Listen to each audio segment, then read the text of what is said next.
Hi, everyone. Before we get into this audiobook, I'd really appreciate it if you could hit the subscribe button and drop a like. It helps me out a lot as well as contributes a lot to the channel. Now let's get into the story. I hope you enjoy. He didn't know who I was when he drove his claws through my heart. A flash of silver fur, a guttural snarl, and then an agonizing tear as his primal strength ripped through my defenses, extinguishing my life in the brutal chaos of battle. My last breath was a desperate, burning gasp of hatred, my eyes fixed on his retreating form as darkness consumed me. Now, I walk the earth again, reborn by the moon goddess herself, my senses heightened, my body imbued with a power I never knew existed, and she, in her infinite, maddening wisdom, has tied me to the one wolf who ended my life. The bond is unbreakable, a searing, undeniable pull that defies all reason. The vengeance is unavoidable, a promise etched in the very fiber of my resurrected soul. And love? That might be the most dangerous part of all, a betrayal of everything I am, a weakness I cannot afford. The cold, unforgiving earth was the last thing I remembered, pressing against my face, filling my nostrils with the metallic tang of blood and the damp scent of decay. Then, nothing. An infinite, echoing void where time held no meaning, where consciousness was a forgotten whisper. And then, light. Not a blinding burst, but a gentle, ethereal glow that seeped into the darkness, drawing me back, pulling me towards a sensation of warmth and a distant, rhythmic thrumming, like a heartbeat that resonated through the very fabric of existence. My eyes fluttered open, heavy lids resisting the effort. The world swam into focus, a dizzying blur of muted colors and indistinct shapes. I was lying on something soft, incredibly soft, yet firm, like a bed of moss infused with moonlight. A delicate breeze ghosted over my skin, carrying the intoxicating scent of pine, damp earth, and something else, something primal and alluring, a scent that ignited a strange, inexplicable hunger deep within me. A figure knelt beside me, shrouded in light, ethereal and shimmering. Her presence filled the air with an ancient power, a wisdom that transcended mortal comprehension. Her eyes, luminous pools of silver, held the universe within their depths. The moon goddess. Her name resonated in my mind, an innate recognition, a truth whispered by my very soul. Rise, child. Her voice, a melody woven from starlight and ancient forests, echoed not in my ears, but directly in my consciousness.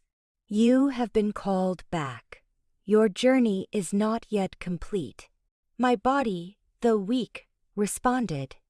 I pushed myself up, my limbs trembling, but surprisingly agile. I looked down at my hands. They were different, stronger. The nails subtly elongated, almost claw-like. My skin felt taut, responsive, alive in a way it had never been before. A powerful energy pulsed beneath my flesh, a vibrant hum that sang in my veins. Why? I managed, my voice hoarse, unfamiliar to my own ears. Why am I here? I remember dying. In battle. He killed me. The memory was a sudden, violent resurgence. A flash of gleaming fangs, rippling muscle, and the searing pain of claws tearing through my chest. The hatred, cold and sharp, ignited in my reborn heart. The moon goddess's gaze softened, a hint of ancient sorrow in her luminous eyes. Vengeance, child, is a bitter meal. It consumes, but does not nourish. Your life was taken unjustly, yes, but your purpose extends beyond retribution. There is balance to be restored, a destiny yet to unfold. Destiny? I scoffed, a rural bitter sound. My destiny was to defend my pack, to protect my kin. And I failed. He ended me. My destiny was a bloody battlefield. And now your destiny is reborn, she corrected gently, her voice unwavering. I have granted you a second chance, a vessel worthy of the tasks ahead.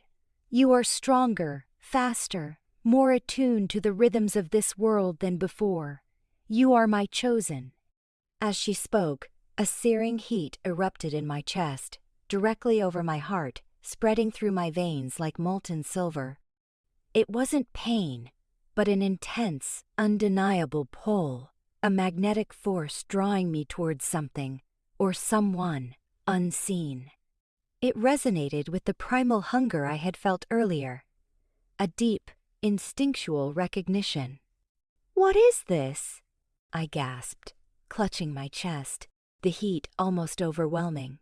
The moon goddess's eyes, normally filled with cosmic wisdom, now held a mischievous glint, a hint of the playful trickster beneath the ancient deity.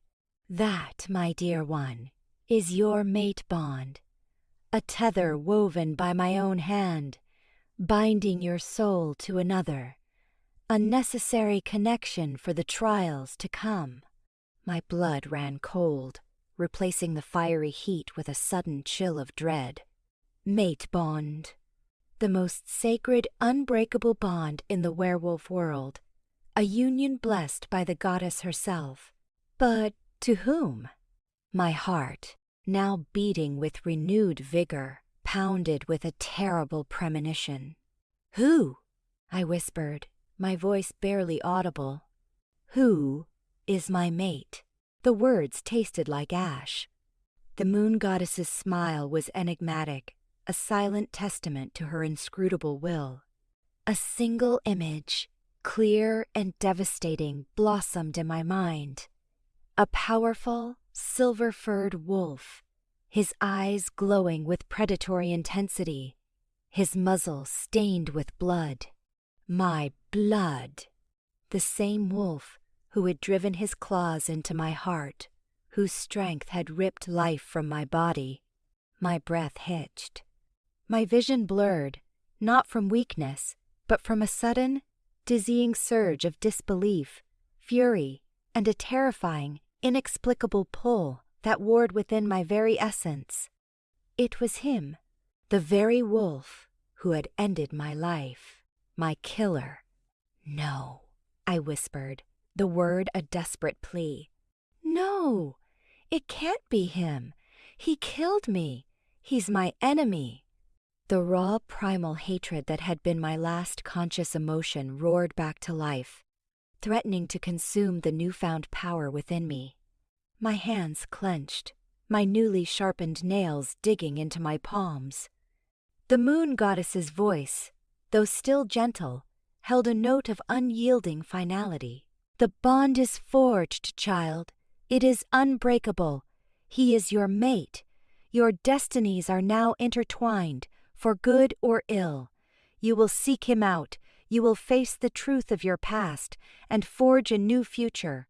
For the balance must be restored." She rose, her luminous form shimmering, beginning to fade. "You have been given a gift, a second chance. Use it wisely. The path ahead is fraught with challenge, with pain, and perhaps with a love you never imagined. Embrace it. You are Lia, reborn, and your journey begins now." With a final, shimmering burst of light, the moon goddess vanished, leaving me alone in the silent, ancient forest.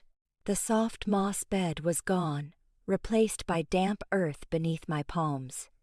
The scent of pine and damp soil was now overlaid with that intoxicating primal scent, stronger now, pulling me with an undeniable force. His scent. The killer's scent. My name, Lia, felt new on my tongue, unfamiliar, yet profoundly mine. I closed my eyes, the image of his powerful, silver wolf form seared into my mind, followed by the memory of his claws tearing into my flesh. The mate bond pulsed in my chest, a burning star, guiding me, demanding that I seek him out. Vengeance warred with the inexplicable pull of the bond. How could I be tied to the very monster who had destroyed me? How could I find love with a killer? The questions screamed in my mind, but the undeniable pull in my chest, a primal command from the moon goddess herself, demanded I move. And so, with a heart torn between hatred and an unknown destiny, I rose and began to walk towards my killer, towards my mate. The forest air, cool and crisp, filled my lungs, each breath invigorating my newly awakened body. My senses, previously dulled by human limitations, were now astonishingly acute.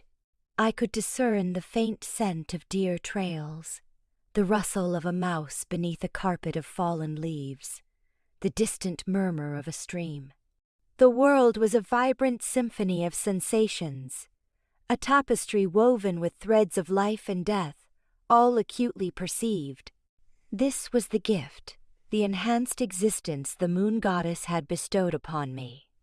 It was exhilarating, yet terrifying, for with it came the undeniable magnetic pull of the mate bond, a constant searing compass pointing towards him. The bond was like a physical cord, vibrating with an unseen energy, tugging me forward with an insistent demand. It was a strange duality, this pull. On one hand, it felt like an intrusion, a violation of my will, forcing me towards the very wolf who had ended my life. On the other, there was a deep, primal yearning, a whisper of connection that transcended my conscious fury. It was confusing, infuriating, and utterly undeniable. I moved through the ancient woods, my steps light, silent, almost instinctual. My new body felt powerful, agile, responding to my commands with an ease I'd never possessed. I leapt over fallen logs, navigated dense undergrowth without snagging, my movements fluid and graceful. The feeling of raw strength thrumming beneath my skin was intoxicating, a stark contrast to the weakness of my last moments. As I walked, the memories of my previous life began to surface with greater clarity. I remembered my former pack, the Crescent Moon Pack, fiercely loyal, deeply traditional. I remembered the war, the brutal, protracted conflict with the neighboring Shadow Fang pack. They were known for their ferocity, their ruthless tactics, and their alpha, a wolf of immense power and chilling repute. He was the one whose silver fur flashed in my memory, the one whose claws had found my heart. The mate bond intensified as I drew closer, becoming an almost overwhelming pressure in my chest. It led me deeper into what I recognized as Shadow Fang territory, the air growing heavy with their distinct scent, a potent blend of pine, damp earth, and something else, something sharp and wild, like lightning before a caw. Storm. My instincts screamed at me to be cautious, to hide, to prepare for battle. Yet, the bond pulled harder, overriding all caution, an irresistible force. I emerged from the tree line into a clearing. Before me stood a sprawling, formidable encampment. Wolves moved with disciplined purpose, their forms lean and powerful, their eyes sharp with vigilance. This was the heart of the Shadow Fang pack, a stronghold of strength and controlled aggression. My blood ran cold, then hot, with a familiar, searing rage. This was the place. These were the wolves who had destroyed my pack, who had killed my kin. And then I saw him. He stood near the largest den, a structure carved into the side of a rocky outcrop, his back to me. Even from a distance, his presence radiated power, a commanding aura that drew every eye. He was taller than the other wolves, his shoulders broad, his muscles rippling beneath his thick silver-gray fur. His posture was one of relaxed vigilance, but there was an undeniable tension in the air around him, a silent warning to all who approached. A shudder ran through me, a primal reaction to his proximity. The mate bond exploded in my chest, a searing brand that seemed to encompass my entire being. It pulled, demanded, yearned. At the same time, the memory of his claws, the sharp, agonizing pain of my death, flashed vividly in my mind, igniting a fury that threatened to consume me. My body instinctively tensed, ready to spring, to attack, to tear him limb from limb. He turned, as if sensing my presence, his head snapping up. His eyes, a piercing, almost glowing amber, met mine across the clearing. Time seemed to stop. His gaze was intense, analytical, sweeping over me with an unnerving precision. He saw me, truly saw me, not just as a stranger in his territory, but as something more, something profoundly significant. His nostrils flared as he inhaled, his scent reaching me in a potent wave. It was the same primal, alluring scent I had felt since my rebirth, amplified tenfold, thick in the air, stirring something deep within my new body, a response that horrified and fascinated me in equal measure. It was the scent of my mate, my killer. A low, guttural growl rumbled in his chest, a sound that vibrated through the ground beneath my feet, a warning, yet also something else, something possessive, primal. His amber eyes widened slightly, a flicker of surprise, then something akin to confusion, before settling on a gaze of intense, calculating scrutiny. He took a step towards me, then another, his powerful frame moving with a predatory grace that sent shivers down my spine. Other wolves in the clearing had noticed my presence. Their heads snapped up, their eyes narrowing, their postures shifting into defensive stances. Low growls began to ripple through the pack. I was a lone wolf, an unknown in the heart of their territory, an intruder. But his gaze remained fixed on me, oblivious to his surroundings, to the growing tension of his pack. He walked towards me, slowly, deliberately, his amber eyes never leaving mine. I stood my ground, my reborn body trembling, torn between the overwhelming pull of the mate bond and the fierce, burning desire for vengeance. He stopped a few paces in front of me, his height casting a long shadow. He was even more imposing up close, his powerful presence almost overwhelming. His scent, rich and undeniable, enveloped me, stirring a primal, confusing yearning deep within my core. "Who are you?" he growled, his voice deep, resonant, a sound that both terrified and thrilled me. His nostrils flared again as he inhaled my scent, his eyes widening further as recognition, a profound, undeniable realization, flickered in their amber depths. It wasn't just the scent of an unknown female. It was the scent of his mate. I met his gaze, my own eyes blazing with a mixture of hatred, confusion, and the undeniable force of the bond. "My name is Lia," I said, my voice surprisingly steady despite the tempest raging within me. "And you, Alpha of the Shadow Fang, you killed me." The words, heavy with accusation and the promise of retribution, hung in the charged air between us. The truth, finally spoken, was a gauntlet thrown, a challenge to the unbreakable bond that now tied us together. His reaction, a sudden shock that flashed across his powerful face, confirmed it. He remembered. The accusation hung heavy in the air, a stark, unwelcome truth that shattered the tentative silence between us. His powerful frame, moments before radiating confident authority, seemed to stiffen. His amber eyes, usually so piercing and self-assured, clouded with a sudden profound shock, then a flicker of confusion, before settling on a look of intense, dawning horror. He remembered. The realization slammed into him, visible in the subtle widening of his eyes, the almost imperceptible tremor that ran through his powerful body. The surrounding Shadow Fang wolves, sensing the shift in their alpha's demeanor, grew more agitated. Their growls intensified, a low, menacing chorus. They moved closer, their forms blurring at the edge of my vision, ready to defend their leader from this inexplicable threat. This lone female who dared to accuse him. You were the one?" he finally rasped, his voice a guttural whisper, laced with disbelief.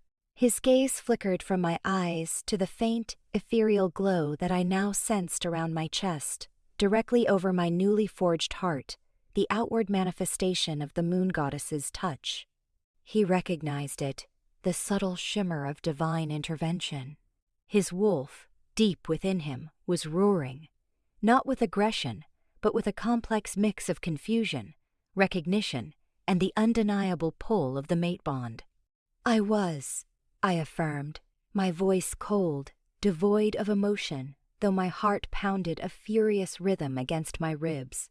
I was the beta of the Crescent Moon Pack, and you, Alpha Ryker, drove your claws through my heart. You ended my life. I chose to use his title, Ryker, the name of the Shadow Fang Alpha, to emphasize the stark reality of our history. His shock deepened, giving way to a pained realization. His wolf whimpered within him, a sound that resonated with the mate bond in my own chest, a desperate plea for understanding that I instinctively wanted to reject. He had killed his mate. The enormity of the revelation seemed to physically unbalance him. "But the goddess," he murmured, his gaze falling to the subtle luminescence around my chest. "The bonded? How is this possible?" His mind, clearly, was grappling with the impossible paradox. "The moon goddess has her reasons," I stated, my voice sharp, pulling him back to the harsh reality. "She brought me back, and she bound me to you, a mate bond, to my killer." I let the last words hang in the air, a poison designed to inflict the same pain he had inflicted upon me. His face contorted, a mixture of anguish and a dawning understanding of the cruel irony of fate. His eyes, typically filled with predatory confidence, were now clouded with an overwhelming sense of guilt. He took another step towards me, his hand, now in human form, reaching out hesitantly. I didn't know," he whispered, his voice raw with a pain that startled me. "In battle, the scent of the chaos my wolf wouldn't have this is impossible." He pulled his hand back, clenching it into a fist, as if restraining himself from touching me. "Don't you dare," I snarled, stepping back, my own instincts screaming at me to defend myself from his touch, from the insidious pull of the bond. "Don't you dare pretend this isn't real. Your claws, your strength. I remember every agonizing second." The tension in the clearing escalated. The Shadow Fang wolves, increasingly agitated by the confrontation, moved closer, their low growls growing louder. They were ready to intervene, to protect their alpha, oblivious to the sacred bond that now connected us. Ryker, sensing the growing unrest of his pack, raised a hand, a silent command that instantly quelled their aggression, though their vigilance remained. He was still in control, even in his shock. "This is not the place," he said, his voice regaining a semblance of its authority, though still strained. "We need to speak." Somewhere private. Come. He turned, motioning towards the largest den, his personal chambers. My heart pounded. To follow him. To enter the very heart of the Shadow Fang territory. To step willingly into the den of my killer was an act of profound vulnerability. Yet, the mate bond pulsed, a relentless beacon, urging me forward, overriding my purr. Caution. And there was a fierce, almost desperate desire for answers, for him to acknowledge the full horror of what he had done. I am not afraid of you, Alpha Ryker, I stated, my voice ringing with defiance. But the truth was, I was terrified. Terrified of the bond, terrified of the vengeance that warred within me, and terrified of the inexplicable pull towards the one who had taken my life. He gave a curt nod, his face still etched with shock. I can see that. Follow me. He turned and walked towards the den, his powerful shoulders squared. An air of troubled resignation about him. I hesitated for a moment, my eyes sweeping over the wary, distrustful faces of the Shadow Fang wolves. Their amber eyes, so similar to his, watched me with suspicion, but none moved to stop me. His command, even unspoken, was absolute. I took a deep breath, the scent of him, of pine and power, filling my senses. It was a scent that both repelled and drew me, a confusing dichotomy that mirrored the turmoil within, with every step towards his den, towards the heart of the Shadow Fang. I felt the mate bond strengthen, a burning, undeniable connection to the wolf who had not only ended my life, but had now, by the will of the moon goddess, become its very center. Vengeance still simmered, a cold fire in my gut, but it was now tangled with a terrifying, bewildering sense of destiny. This was not just a meeting. It was a reckoning. Ryker's den was not what I expected. Instead of a rough, Spartan chamber, it was surprisingly spacious, carved deep into the rocky hillside, yet infused with a strange warmth. A large, thick fur rug covered the floor, muffling our footsteps. Sunlight filtered through cleverly positioned vents high above, casting dappled patterns on the stone walls. There was a faint scent of fresh pine, earth, and undeniably, him, a potent, musky aroma that filled the air, stirring the mate bond into a throbbing intensity within my chest. He gestured towards a large, comfortable-looking pile of furs in one corner, clearly his sleeping area. Sit, he commanded, his voice still hoarse, but regaining its authoritative edge. He remained standing, his posture rigid, his hands clasped behind his back, his amber eyes fixed on me with an unsettling intensity. I hesitated, then slowly moved to the furs, sinking onto them cautiously. My senses, still heightened, absorbed every detail.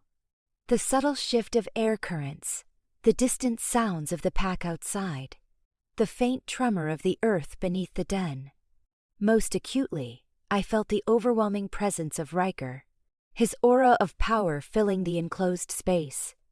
Tell me, he began, his voice low, his gaze unwavering.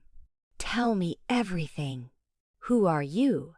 What was your name before? How did you come back? His questions were direct, demanding answers, but there was an underlying tremor, a hint of desperation in his tone. He needed to understand this impossible reality. I took a deep breath, marshaling my thoughts, forcing myself to relive the most painful moments of my past. My name was Lyra, I began, the old name feeling strange on my tongue, like a ghost. I was the beta of the Crescent Moon Pack. We were a small pack, but fiercely loyal, deeply connected to our ancestral lands. We fought for our survival, for our homes, for our families. The memories flashed before my eyes, the faces of my kin, the scent of our territory, the camaraderie, the laughter, the shared burdens. The war with the Shadow Fang, I continued, my voice hardening. It was brutal, relentless. You encroached on our lands, sought to absorb us into your dominance. We refused. We fought. The resentment, cold and bitter, surged within me. Ryker flinched at the mention of the war, his gaze dropping momentarily. It was a necessary expansion, he interjected, his voice low. Our pack was growing. Resources were dwindling. The prophecy, it demanded consolidation. Prophecy? I scoffed, a raw, bitter sound. You massacred us. You broke our pack. You took everything. My voice rose, betraying the raw pain that still festered beneath my carefully constructed composure. And then, in the final battle, when all seemed lost, when I was fighting to protect the last of my kin, you appeared. A silver blur. A monster. I watched his face as I spoke, seeking any sign of remorse, of recognition for the devastation he had wrought. He closed his eyes for a moment, a spasm of pain crossing his features. I remember that battle, he murmured, his voice strained. The chaos. The desperate fight. I felt a presence. A strong one. A threat to my advance. My wolf reacted, instinctively, without thought. It was a flash. He opened his eyes, his gaze filled with a tormented anguish. I saw her fall, a dark-furred wolf. I felt the life drain, but I didn't linger. The fight was still raging. I never knew it was a female. My mate. His last words were a choked whisper, filled with a profound sense of self-loathing. You left me to die. I stated, my voice flat, devoid of emotion, though my heart was a tangled knot of fury and a strange, unwelcome empathy for his apparent distress. My last breath was a curse, aimed at you. My last sight was your retreating form. And then, you woke up, he prompted, his eyes now fixed on the faint luminescence emanating from my chest. As Lia. How? I recounted my encounter with the moon goddess. Her ethereal presence, her melodic voice, her explanation of my rebirth and the undeniable, impossible mate bond. I spoke of the overwhelming surge of power, the heightened senses, the feeling of being truly alive, yet forever tied to the one who had ended my cool life. As I spoke, Ryker listened intently, his expression shifting from shock to disbelief, then to a grudging acceptance, intertwined with a deepening sense of dread. The implications of the goddess's intervention, the unbreakable bond, the forced proximity to the one he had killed, seemed to weigh heavily on him. So, the moon goddess deemed it necessary, he mused, his voice low, almost to himself. A way to force peace? To demand balance? To bind a killer to his victim? There was a note of self-recrimination in his voice, a raw understanding of the cruel poetic justice of the situation. She said there was a destiny, I clarified, my voice now tinged with a weary resignation. A purpose, beyond vengeance. But I don't know what that means. All I know is that I hate you. And this Bondi, it's a constant reminder of what you did. I clutched my chest, the bond pulsing, a searing testament to the inescapable truth. He finally moved, pacing the small den, his powerful form filling the space with restless energy. Hate me then, Lia, he growled, his voice deep, strained. It is justified. I killed you. I bear the mark of that sin. But the Bondi, it is sacred. It is unbreakable. And it will not allow you to act on that hatred. Not fully. You feel it, don't you? The pull, the undeniable connection. I bit back a retort, the truth of his words stinging. Yes, I felt it, a terrifying, maddening pull that warred with every fiber of my being. It was a torment, a constant battle between primal instinct and righteous fury.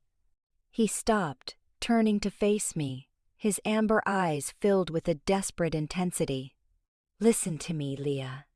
I do not understand why the goddess chose this, why she would bind us this way, but I swear to you, I will do everything in my power to understand it, to find the truth behind this impossible bond. And I will protect you. You are my mate. Even if you despise me, that sacred truth remains.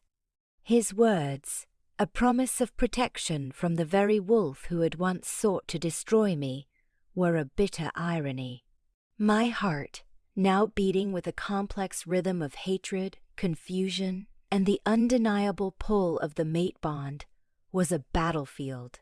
I was reborn, yes, but into a life inextricably linked to my killer, a destiny I neither chose nor understood.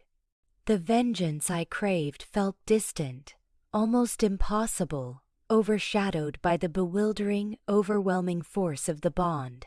My journey had begun, but its true path, through hatred and perhaps something far more dangerous, was still terrifyingly uncertain. The days that followed were a torturous exercise in forced proximity and psychological warfare. I was, by Moon Goddess's decree and Mate Bond's insistence, tethered to Alpha Ryker, a prisoner of fate within the very heart of the Shadow Fang pack.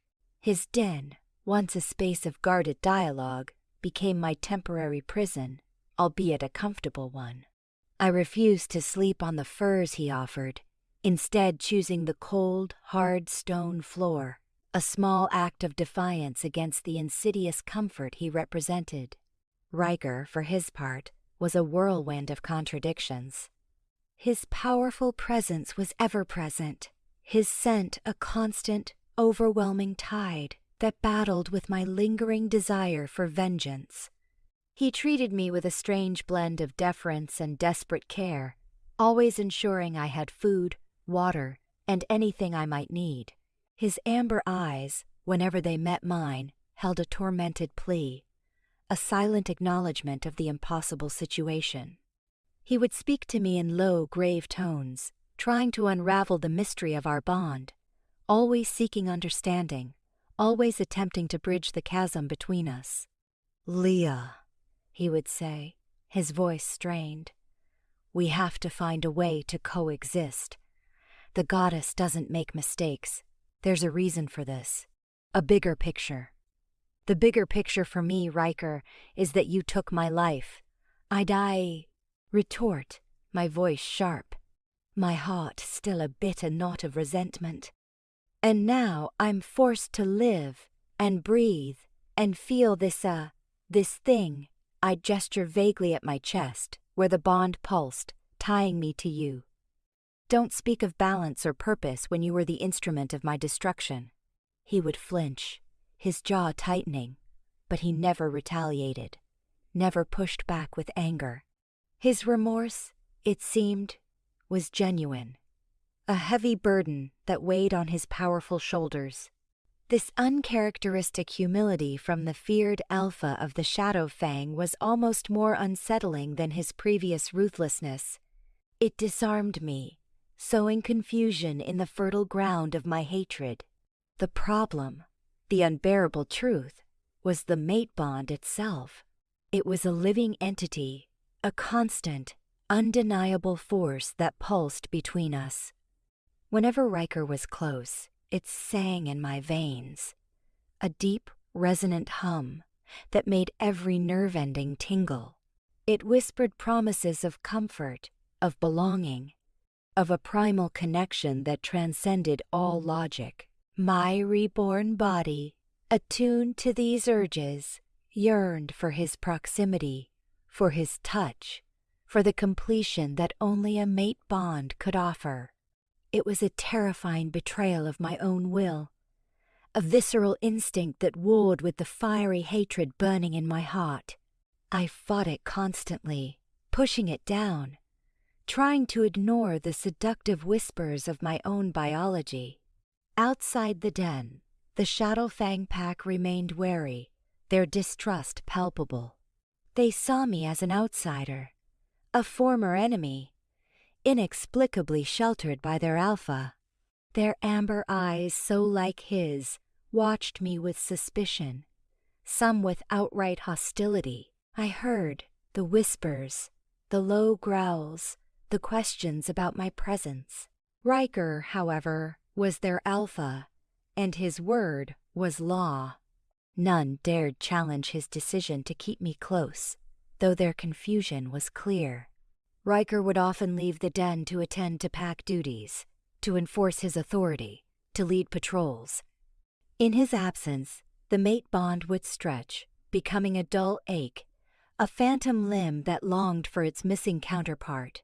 It was during these times that I allowed myself to fully embrace the simmering rage, to plan my vengeance.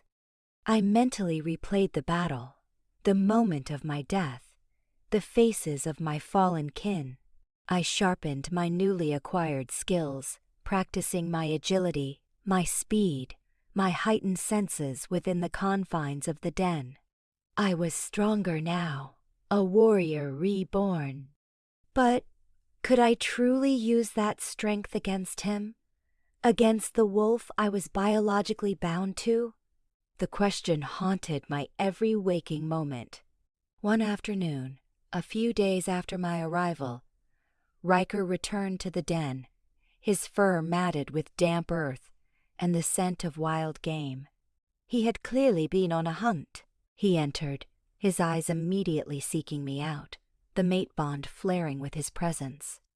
He paused, looking at me with a strange mix of exhaustion and a deep, unreadable emotion. "Lia," he said, his voice softer than usual. I found something. Something that might explain why the goddess did this, a fragment of an ancient prophecy. My ancestors spoke of it, a union of two opposing forces, a healing of old wounds, for a greater purpose, a coming darkness that threatens all. I scoffed, my anger overriding my burgeoning curiosity. A convenient prophecy, Alpha. A justification for your atrocities, perhaps? Or a way to excuse the unforgivable act of killing your own mate? He flinched, but his eyes held a desperate earnestness. No, it's more than that. This prophecy speaks of a time when the ancient balance between packs is shattered, when old grievances fester, and a new, pervasive darkness rises, threatening to consume all wolfkind. It mentions a rare, miraculous rebirth, and a bond forged by the goddess to heal the divide, to create a unity strong enough to face this new threat. My heart gave an involuntary lurch. A new darkness? A threat to all wolfkind? The idea, while unsettling, felt distant, overshadowed by my immediate, personal agony. "I don't care about your prophecies, Ryker," I stated, my voice cold, pushing down the confusing threads of his revelation. "I only care about what you did, and what I will do." He sighed, a deep, weary sound. "I know you hate me, Lia. I understand why. But you feel the bond. You know it's real, and you know it means we cannot truly harm each other. The goddess ensures that. Any attempt to act on that hatred, to truly wound me, would wound you just as deeply. It is a shared existence now, a shared pain, and a shared purpose, whether you accept it or not." His words hit me with the force of a physical blow. The truth of them resonated with the raw, undeniable impulses of the bond. I had felt the internal struggle, the resistance within me whenever my hatred edged towards physical violence. The bond, a cruel twist of fate, truly was a shield, preventing me from enacting the vengeance I craved. My rage, previously so clear and sharp, twisted into a tangled knot of frustration and despair.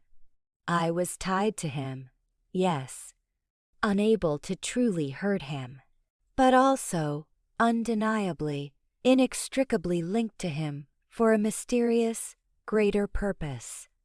The vengeance I had burned for seemed to recede, replaced by a terrifying, bewildering sense of forced cooperation. My rebirth, a gift of immense power, had also become a cage, binding me to my killer, for a destiny I was only just beginning to comprehend. The fight, it seemed, was far from over, but its nature had irrevocably changed. The revelation about the prophecy, combined with the crushing realization of the mate bond's protective function, plunged me into a turmoil far deeper than mere hatred. It was a suffocating blend of helplessness, frustration, and a terrifying, dawning awareness of a fate not of my choosing. The confines of Ryker's den, once a temporary refuge, now felt like a gilded cage. I paced, restless, my heightened senses picking up every subtle shift in the wind outside, every distant howl of the Shadow Fang patrol, every nuanced scent that drifted through the den's vents. My fury, no longer able to manifest as a direct desire for physical retribution, twisted inward, gnawing at my peace. Ryker, meanwhile, continued his attempts to bridge the impossible chasm between us. He would spend hours in the den, not pressuring me, but simply existing in my presence. He'd read from ancient, leather-bound tomes, muttering about prophecies and forgotten lore. He'd bring me freshly caught game, cooked over a small, smokeless fire he conjured in a recessed pit in the den, and leave it for me, never pressing me to eat in his presence. His silent solicitude was maddening, a constant reminder of the conflicting impulses within me. The mate bond, ever present, continued its subtle, insidious work, weaving threads of connection that I desperately tried to unravel. "Lia," he said one evening, his voice soft, almost tentative. He was sitting across from me, cross-legged on the fur rug, polishing a ceremonial dagger. "We cannot ignore this. The moon goddess is powerful. Her will is absolute. And if she bound us for a reason, we must uncover it. For the sake of all wolves," I scoffed, turning my face to the wall. "For the sake of your ambition, you mean. You killed my pack. You caused this war. And now you expect me to believe in some convenient prophecy that absolves you of your sins and forces me into an alliance?"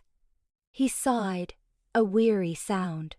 "My ambition, as you call it, was for the strength and survival of my pack. And yes, mistakes were made, lives were lost, on both sides. I don't seek absolution, Lia. I seek understanding. And a path forward. The ancient texts speak of a darkness, a blight upon the spirit of wolfkind that only a truly unified force can withstand. This darkness, it is not of packs, but of packs. Corrupted souls. It threatens all.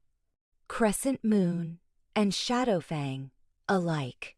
His words, despite my resistance, sparked a flicker of uneasy curiosity. A darkness that threatened all. My pack, the Crescent Moon, though scattered and broken, still held a piece of my heart. If they were truly in danger, beyond the reach of Ryker's pack, then perhaps there was something more. "What kind of darkness?" I asked, my voice low, betraying my burgeoning interest. Ryker looked at me, his amber eyes serious. "The prophecy is vague on the specifics, but it speaks of a perversion of the wolf spirit. Wolves who lose their connection to the moon goddess, who draw power from corrupted sources, becoming twisted, cruel. They consume, they destroy, not for survival or territory, but for pure malice. They are growing in number, infiltrating packs, sowing discord. They are called the Souleaters. The name sent a shiver down my spine. Souleaters. It sounded truly vile, an antithesis to everything a wolf should be. My wolf instincts, honed to detect threats, recoiled at the mere concept. And how would our bond stop this? I challenged, still skeptical, yet undeniably intrigued. The prophecy mentions a union of opposing halves, a reborn soul tied to the hand that ended its life, forming an unbreakable core that can generate a light capable of purifying the blight, Ryker explained, his voice gaining a quiet intensity. It's esoteric, I know, but the moon goddess does nothing without purpose. If she brought you back and bound us together, it is because we, as a unified pair, are key to stopping this rising darkness. He rose and walked towards a stone alcove, returning with a faded ancient parchment. He unrolled it carefully, revealing intricate symbols and drawings. This is a depiction from the prophecy. See? He pointed to a drawing of two wolves, one dark, one silver, their forms intertwined, radiating light. Below them, shadowy figures recoiled in pain. It depicts a bond forged in death and rebirth, a fusion of light and shadow, capable of purging the corruption. I stared at the drawing, a strange chill running down my spine. The dark wolf, the silver wolf, it was unmistakably us, and the light radiating from their intertwined forms, the same ethereal glow I now sensed around my chest, the signature of the goddess's touch. It was unsettling, undeniable evidence that my rebirth and our terrifying bond were part of something far larger than personal vengeance. This changes nothing about what you did, I said, my voice barely above a whisper, the hatred still present, but now tinged with a bewildering sense of shared fate. No, Ryker agreed, his gaze softening slightly, a flicker of something akin to understanding in his amber eyes. It doesn't, and I don't ask you to forget. I only ask you to consider the possibility that we are bound for a reason beyond ourselves, that our personal conflict, as devastating as it was, might be a painful prelude to a greater purpose, a purpose that transcends our individual desires for vengeance or absolution.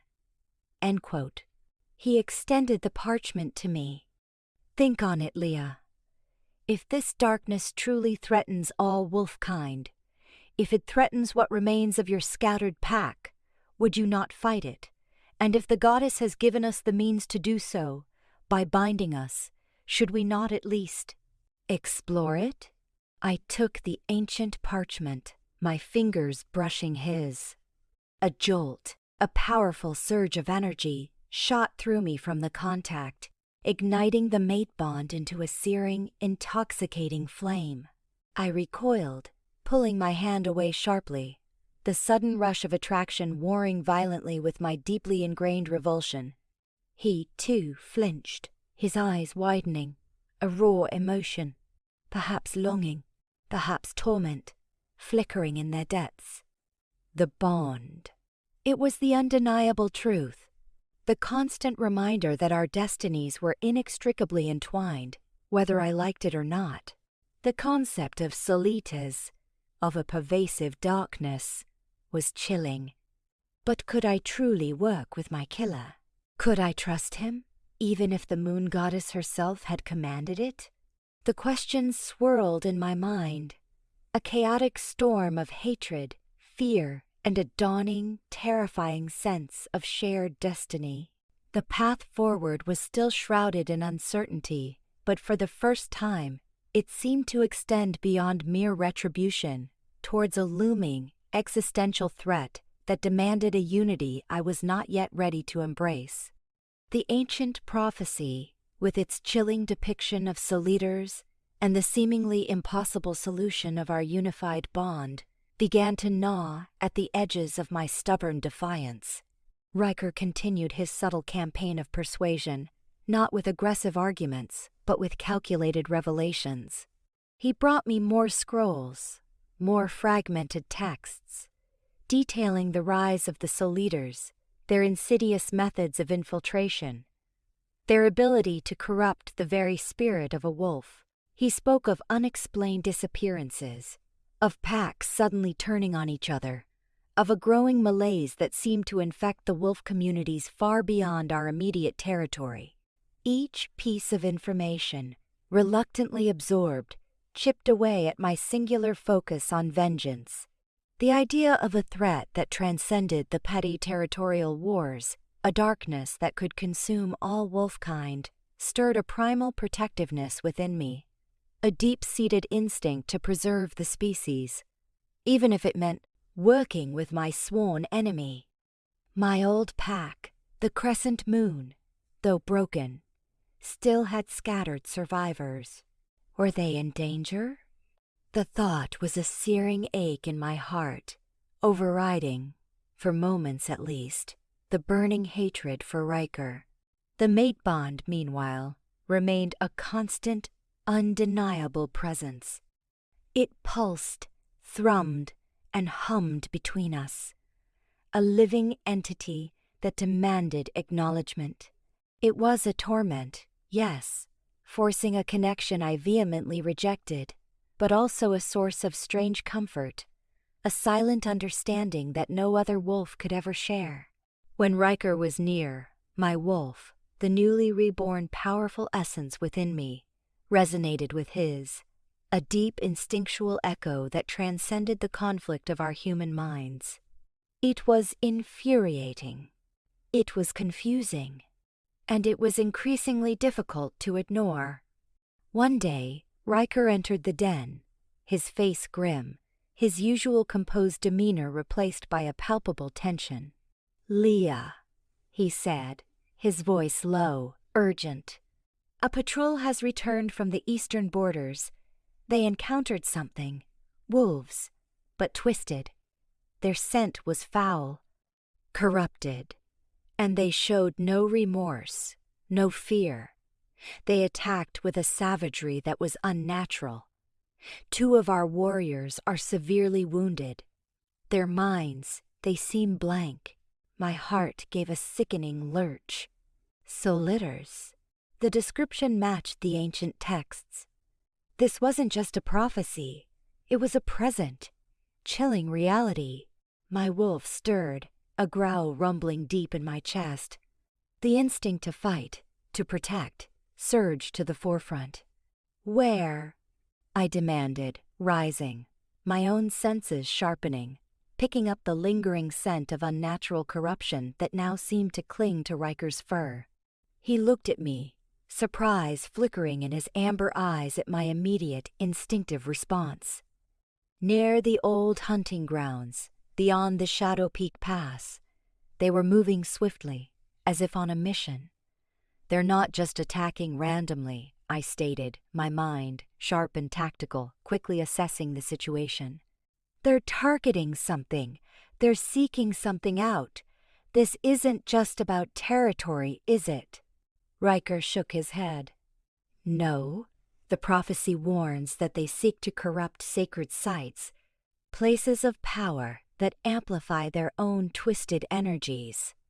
And there's an ancient moon altar, a place of profound spiritual significance, deep in those hunting grounds. It was once neutral ground, respected by all packs. But if they corrupt it..." His voice trailed off, a grim realization dawning. My eyes widened. The moon altar. I remembered it. A place of peace and reverence, where packs would gather during the full moon, setting aside their differences for sacred rituals. If the Souleaters defiled it, the balance of the entire region would be irrevocably shattered, and it lay close to what remained of Crescent Moon territory. "We have to stop them," I said, the words escaping before I could fully process them. The words felt right, aligned with a deeper purpose that transcended my personal vendetta.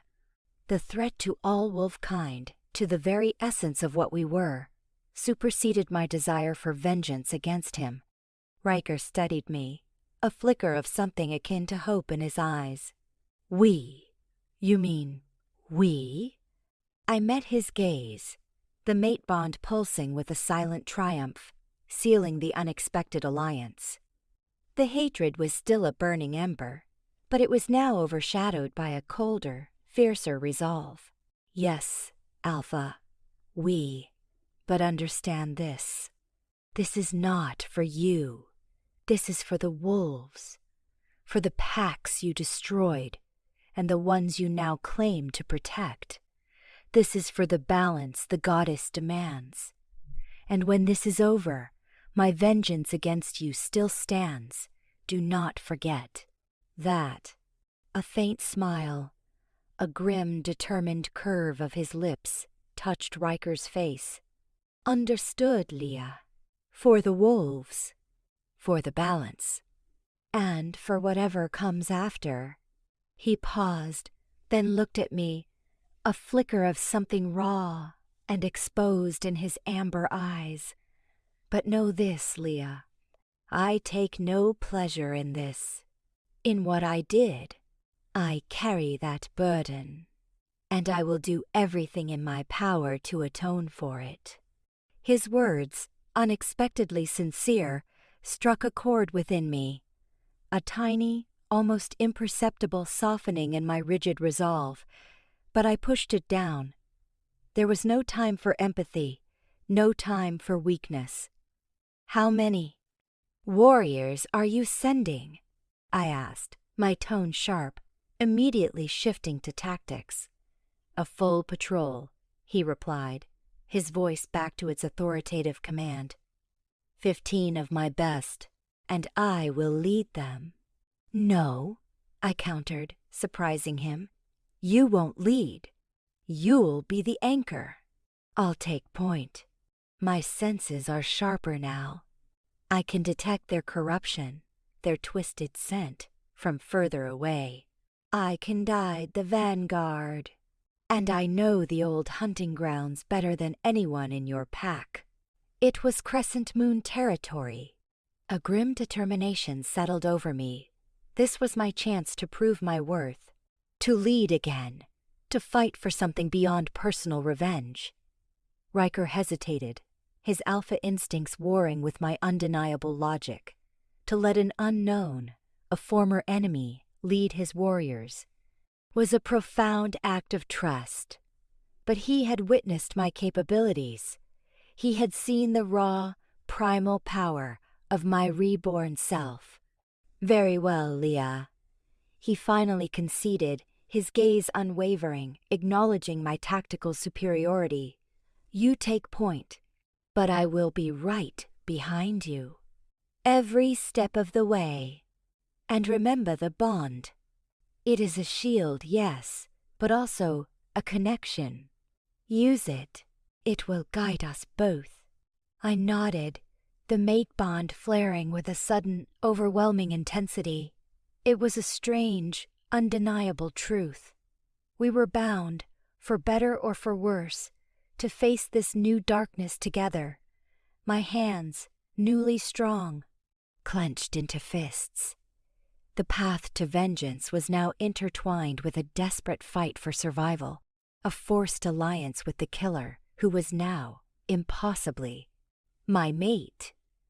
The journey into the shadowed hunting grounds would be more than a battle against the Souleaters. It would be a test of our forced unity, a crucible that would determine not only the fate of the wolf-kind, but the very nature of our impossible bond. The air grew heavy with a palpable tension as we approached the Shadow Peak Pass. The scent of pine and damp earth, usually fresh and invigorating, was now tainted by a subtle, cloying sweetness, like decaying fruit mixed with something metallic and acrid. It was the scent of corruption, the unmistakable stench of the Souleaters, a smell that turned my stomach and made my wolf snarl deep in my chest. My heightened senses, a gift from the moon goddess, picked up on every nuance, every unsettling detail that escaped the perception of the other Shadow Fang warriors. Ryker moved silently beside me, his powerful form a reassuring presence despite my ingrained animosity. He was in his full wolf form, a magnificent silver gray, his muscles rippling beneath his thick fur, his amber eyes sharp and vigilant. I, too, had shifted, my own form sleek and powerful, my dark fur a stark contrast to his. The mate bond pulsed between us, a steady, warm hum, a silent conduit of communication that defied the roaring animosity of my conscious mind. It was a strange, unsettling intimacy, binding me to him even as every fiber of my being wanted to tear him apart. Behind us, 15 of Ryker's elite warriors, their forms a blur of browns and grays, moved with disciplined precision, their movements fluid and silent. They were formidable, well-trained, but their senses, though sharp, were not as acutely tuned to the subtle nuances of the corruption as mine. They relied on me, the former enemy, the one who bore the mark of the goddess, to guide them through this insidious threat. It was a bizarre alliance, born of desperate necessity. Their scent is stronger here, I whispered through the bond, my thoughts directly communicated to Ryker's mind, bypassing verbal communication. Coming from the north, through the ancient grove, they're moving fast, heading straight for the moon altar. Understood, Ryker's thought resonated back, his mental voice calm, resolute. We increase pace. Prepare for engagement. Lia, you lead the flank. Circle around, through the old game trails. Cut them off before they reach the altar. His tactical mind, sharp and decisive, was focused entirely on the threat. The strategy was sound, a classic pincer movement. My knowledge of the old hunting grounds, once Crescent Moon territory, was invaluable. I knew every hidden path, every shadowed shortcut, every dip and rise in the terrain that could offer an advantage. This was my land, and I would defend it, even with my killer at my back. I broke away from the main group, melting into the shadows, my dark fur blending seamlessly with the dense undergrowth. My wolf instincts took over, guiding me with an unerring sense of direction. I moved with silent speed, a ghost through the forest, my enhanced senses leading me unerringly towards the corrupted scent. The mate bond, stretched between Ryker and me, kept a constant, faint hum, assuring me of his proximity, of his unwavering presence. It was a lifeline in the deepening gloom. Soon, the stench of corruption became overpowering, thick and cloying in the air. I heard them now, their movements surprisingly fluid, but tinged with an unnatural, jarring discord. Their growls were not the deep, territorial rumbles of normal wolves, but thin, rasping sounds, devoid of life. I crept to the edge of a small clearing, hidden behind a thick clump of ancient pines. Before me, perhaps a dozen Souleaters moved with an eerie, coordinated purpose. Their forms were woven, but twisted, their fur matted and dull, their eyes glowing with an unnatural, malevolent light, empty of all warmth or sentience. Their movements were jerky, almost puppet-like, and their bodies exuded a chilling aura of decay and malice. These were not wolves. They were hollowed-out husks, driven by a corrupted power. My wolf snarled, a visceral revulsion rising within me. These were the monsters the prophecy warned of, the blight upon wolfkind. My hatred for Ryker, momentarily, seemed insignificant in the face of this grotesque perversion. They are here, I transmitted through the bond. my thoughts sharp with urgency, just as you described, twisted, malignant, ready to move on the altar. Hold them. Ryker's mental voice resonated back, calm and authoritative. We are closing in. Engage only when necessary. Don't risk unnecessary exposure. I waited, coiled, and ready, observing their movements, planning my attack. Their leader, a particularly large, scarred Souleater, sniffed the air, its head cocking to one side, its empty eyes sweeping over the tree line. It seemed to sense something, a faint disturbance in the forest's natural rhythm. My heart hammered, but my resolve hardened. I was not the scared beta of the crescent moon anymore. I was Lia, reborn, imbued with the moon goddess's blessing, a warrior forged anew. Suddenly, the Souleater leader let out a chilling, guttural shriek, a sound that ripped through the quiet forest, announcing our presence. It had found us. They know, I transmitted, even as I launched myself from cover, a dark blur of fur and fury. There was no time to wait for Ryker's main force. The moon altar was too vulnerable. My attack was swift and brutal. I aimed for the leader, a tactical decision to sow chaos among their ranks. My enhanced speed allowed me to close the distance in a flash. I dodged a clumsy lunge, twisting my body with practiced ease, and lashed out with my newly sharpened claws, raking across its flank. The Souleater snarled, a hollow, lifeless sound, but it moved with surprising resilience. There was no pain in its eyes, no fear, only a cold, consuming emptiness. My attack drew the attention of the other Souleaters.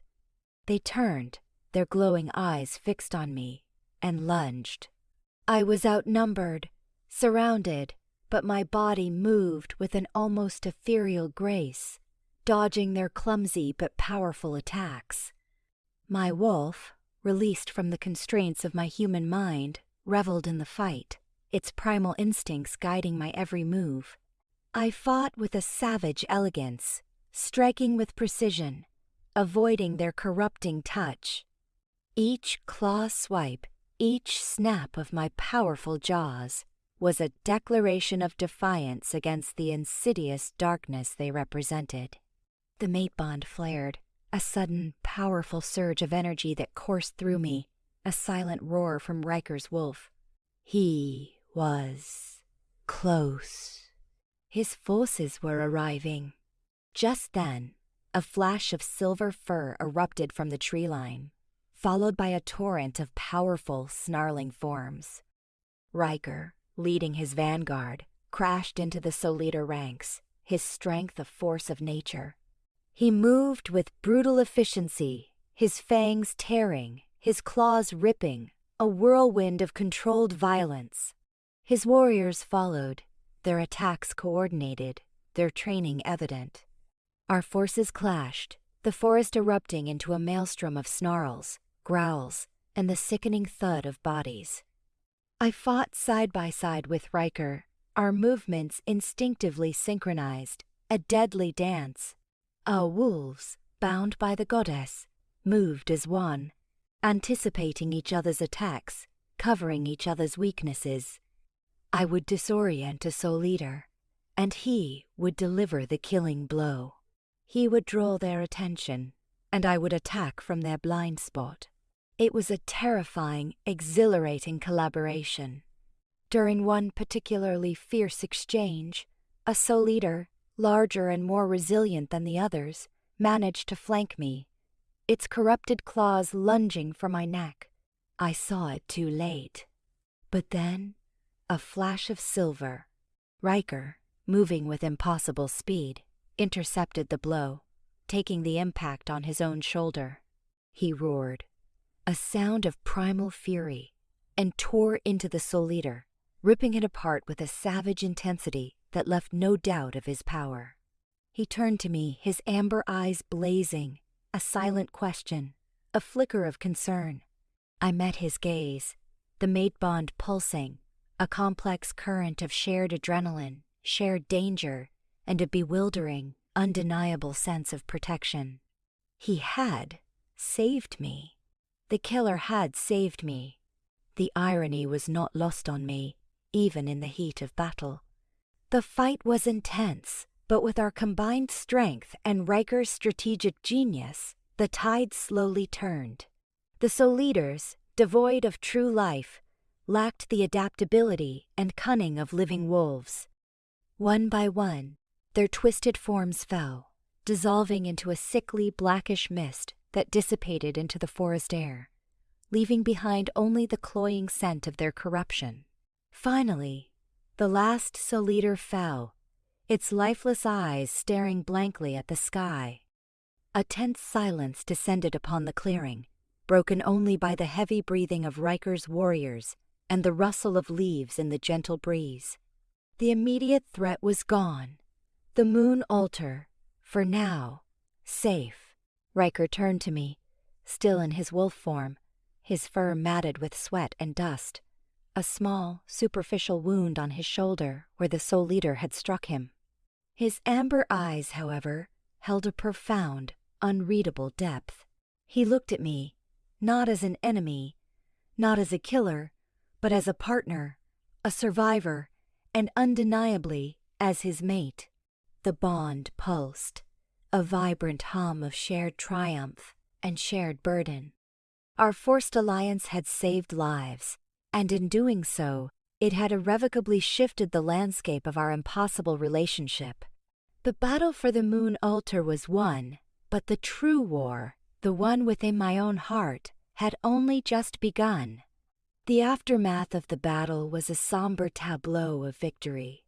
The clearing, moments before a maelstrom of violence, was now quiet, save for the heavy breaths of the Shadow Fang warriors and the faint rustle of leaves. The sickening scent of the Souleaters lingered, a chilling reminder of the unnatural darkness we had faced. Ryker's warriors, though victorious, were shaken. They had seen the true face of the blight, the horrific emptiness of the corrupted wolves. Their awe, previously directed at Ryker, now extended to me, the mysterious dark wolf who had led them into battle and fought with such fierce, almost otherworldly grace. Ryker shifted back to his human form, his powerful muscles rippling beneath his skin. He moved with a grim efficiency, directing his warriors to tend to their superficial wounds, to scout the perimeter, and to ensure no lingering corruption tainted the area. His gaze kept returning to me, still in my wolf form, his amber eyes filled with a complex mixture of respect, relief, and the persistent, unreadable depth of the mate bond. I remained in my wolf form, the raw energy of the fight still coursing through me. My body thrummed with a vibrant awareness, every sense heightened. I observed the warriors, their cautious movements, their shaken expressions. They had seen me fight, not as an enemy, but as a powerful ally, a force against the darkness. The perception of me had fundamentally shifted. I was no longer just the former beta of the crescent moon, or the alpha's inexplicable mate. I was a warrior, a protector, someone who had stood with them against a common enemy. Ryker approached me slowly, his expression serious. "Lia," he said, his voice low, gentle, using my reborn name.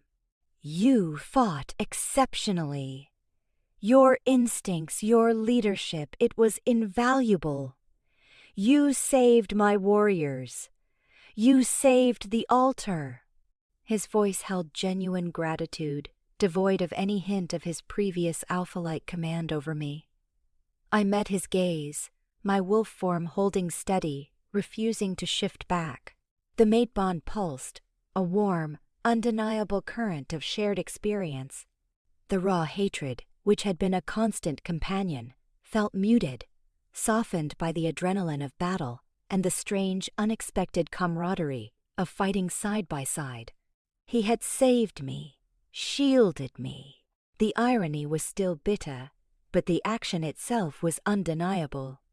It was for the wolves, I stated, my voice a low rumble in my wolf throat. For the balance, as the goddess commanded. I avoided his eyes, unwilling to acknowledge the unsettling intimacy of our shared triumph. He nodded, a flicker of understanding in his gaze. Yes, for the wolves. But it was also for us, Lia. This bond. It's not just a divine decree. It's a powerful tool. In battle, our wolves moved as one. We anticipated each other's moves. We were seamless.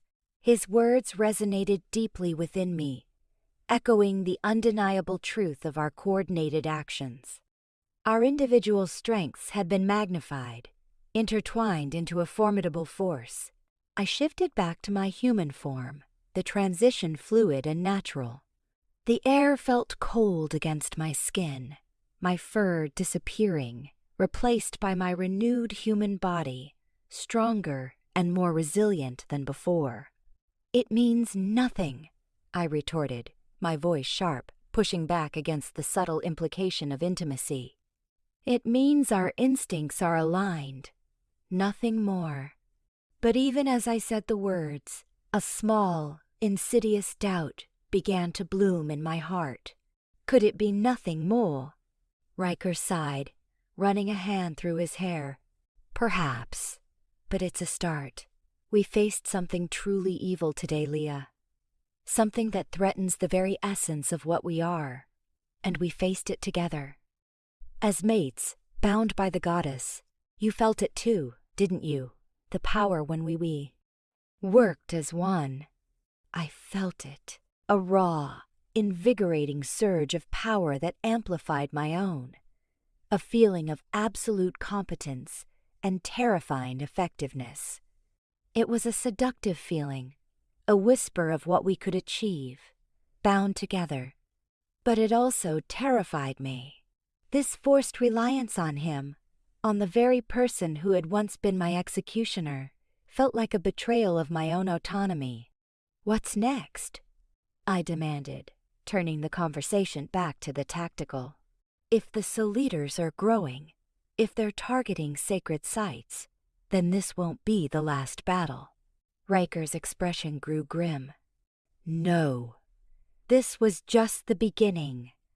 The prophecy speaks of a gathering of darkness, a time when they will be strong enough to challenge the very spiritual fabric of our world. We need to find out how they are forming, who is leading them, and where their next target might be. He paused, his gaze sweeping over his warriors, who were now diligently securing the clearing. And we need more than just my pack to fight them.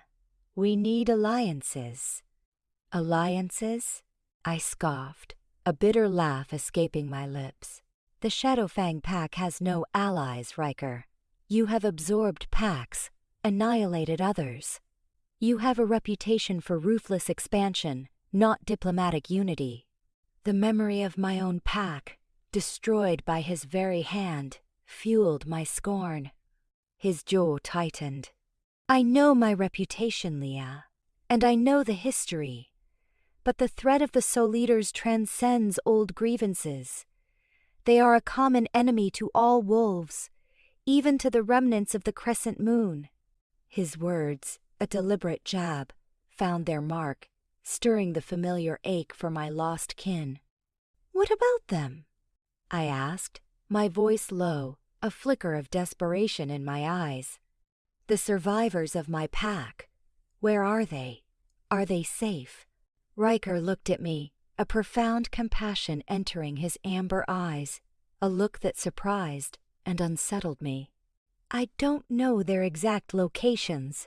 When the crescent moon fell, the survivors scattered. Many fled to the north, beyond the mountains. Some dispersed among other smaller, neutral packs. But if the Souleaters are truly spreading, if they are seeking out places of power to corrupt, then no one is truly safe, especially those who remain isolated. His words struck a chilling chord. My scattered kin, vulnerable and alone, now faced a new, insidious threat. The desire to protect them, to find them, burned fiercely within me. And for the first time, the thought of leveraging Ryker's power, his resources, his vast network to achieve that goal seemed less like a betrayal and more like a pragmatic necessity. "How do you propose to build these alliances?" I challenged, my tone still wary, but no longer outright dismissive. Who would trust the Shadow Fang Alpha, the conqueror, now? Ryker met my gaze, a flicker of grim determination in his eyes. They might not trust the Alpha, but they might trust the moon goddess's chosen. They might trust the reborn beta of the crescent moon, now bound to their Alpha by divine will. Your story, Lia, is unique. It's a symbol of forced unity, of a greater purpose. It could be the catalyst we need. His words were a bitter pill to swallow. To be a symbol, a tool for his alliances, an unwilling testament to our impossible bond. It chafed against my pride, my desire for independence. Yet, the logic was undeniable. My very existence, and our shared bond, was a living embodiment of the prophecy, a powerful argument against the ancient animosities that divided our kind. "So, I am to be your diplomatic envoy?" I scoffed, the irony heavy in my voice. "You are to be the truth-bearer," Ryker corrected, his voice firm. "The one who explains the divine will, the one who bears witness to the rise of the Souleaters, and the one who stands beside me as my mate, proving that old enemies can unite for a common cause. It will not be easy, Lia. Many will hate you for your association with me. Many will resent me for my past actions, but the threat is too great to ignore. We have to try." I looked at him, truly looked at him. The power, the authority, the undeniable strength of the Alpha, still evident. But now, it was tempered by a visible weariness, a profound sense of responsibility, and a grim determination that resonated with my own. He was still the killer, yes, but he was also the mate, the partner in battle, the one who had saved my life, and was now, inexplicably, trying to save wolfkind. My heart was a tempest, battling between the unyielding currents of hatred and the insidious pull of the mate bond, now woven with threads of shared purpose and a terrifying, dawning respect. The path ahead was fraught with danger, not just from the Souleaters, but from the complex, volatile nature of our bond. But for the first time since my rebirth, a flicker of a different kind of purpose, one that extended beyond vengeance, began to illuminate the shadowed path ahead.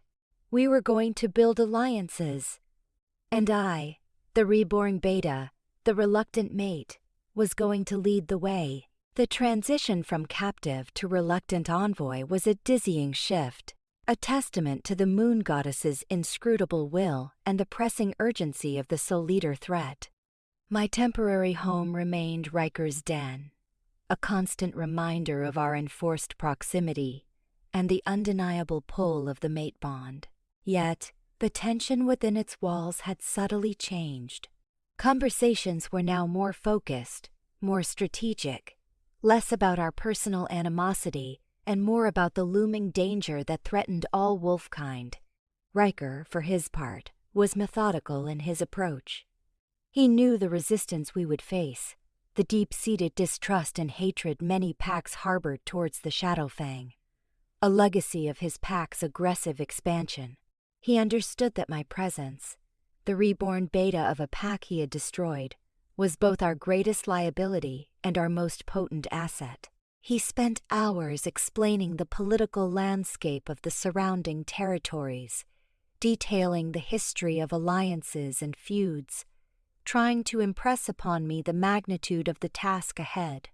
"The Iron Claw Pack, to the west," he explained one evening, tracing lines on a worn map with a powerful finger. "They are proud, fiercely independent. Their alpha, a female named Ariane, is a formidable warrior.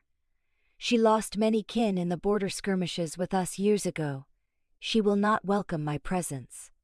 His amber eyes met mine. "Your history with the crescent moon, your rebirth, your apparent lack of allegiance to my pack that might open a door. She might listen to you. And you expect her to simply forget your past aggressions because of a convenient prophecy and a miraculous rebirth?" I scoffed, though the tactical logic of his words was undeniable. My own people had suffered at his hands. Why would any other pack accept his sudden plea for unity? "No," Ryker admitted, his voice grim. "I expect her to be wary, to be angry, but if the threat of the Souleaters is real enough, if she has seen evidence of their corruption, then survival might outweigh old grudges. You will need to make her understand the gravity of the danger, and you will need to demonstrate the power of the bond, to prove the goddess's hand in this." The idea of publicly displaying the mate bond, of exposing its undeniable connection to Ryker, sent a shiver of revulsion down my spine. It was a deeply personal, sacred link, yet one I resented with every fiber of my being.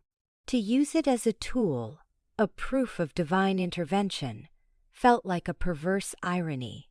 Yet, I knew it was necessary. The goddess had bound us. If this was her will, then so be it. Our first diplomatic mission was to the Iron Claw Pack. We traveled by shifting, my dark fur blending with the shadows, Ryker's silver gray, a stark contrast beside me. The mate bond hummed between us, a constant reminder of our proximity, his powerful presence a comforting, if infuriating anchor in the unfamiliar wilderness. We moved silently, swiftly, a silent testament to our newfound, if reluctant, synergy. As we neared the Iron Claw territory, the air grew thick with their scent, a scent of ancient earth, wild herbs, and a subtle hint of steel. Their sentries, swift and formidable, intercepted us before we even reached their main encampment. 2 massive wolves, their fur, the color of rust, emerged from the tree line, their growls deep and menacing, their eyes narrowed in suspicion. "State your purpose," one snarled, his fangs bared, his posture radiating aggression. "You trespass on Iron Claw land, Shadow Fang Alpha." Ryker shifted to human form, his hands raised in a gesture of peace, but his presence still commanding. "I am Alpha Ryker of the Shadow Fang, and this is Lia, the reborn beta of the Crescent Moon. We come in peace, with an urgent message for Alpha Arion." The sentries exchanged wary glances, their eyes lingering on me. My reputation, or at least the rumor of my unlikely return, had clearly preceded me. They were torn between their ingrained hostility towards Ryker and the perplexing, almost sacred implications of my presence. "Wait here," the lead sentry growled, and both wolves melted back into the shadows, presumably to inform their alpha. The wait was tense. The mate bond, reacting to the stress, pulsed with a dizzying intensity, a confusing blend of shared apprehension and the undeniable comfort of his presence. I felt Ryker's calm resolve, his unyielding determination through the bond, a silent strength that flowed into me. Finally, the sentries returned, accompanied by a lean, formidable she-wolf, with fur the color of polished mahogany and eyes like chips of flint. This was Alpha Ariane, leader of the Iron Claw Pack. Her expression was one of barely contained fury, her gaze fixed on Ryker, a lifetime of resentment simmering in her eyes. "Ryker," she snarled, her voice low, dangerous. "You have the audacity to trespass on my lands. After what you did to my kin. What audacity? What urgent message could possibly be worth my time, from the very wolf who spilled our blood?" Ryker stood his ground, unyielding. "Alpha Ariane, I understand your anger. I bear the weight of past conflicts. But the threat we face now transcends old grievances. It is a darkness that threatens all packs, even yours. We speak of the Souleaters." Ariane scoffed, a dismissive sound. "Souleaters? Ancient tales for pups. We have no time for fairy tales, Alpha. We deal with real threats, like encroaching territories and power-hungry alphas." She gestured towards me with a sneer. "And who is this? Another one of your conquered prizes? A slave to your will?" My blood ran cold at her words, a raw fury erupting within me. To be called a slave, to be dismissed as a mere prize, was an unbearable insult. But before I could retort, Ryker stepped slightly in front of me, shielding me, his voice firm.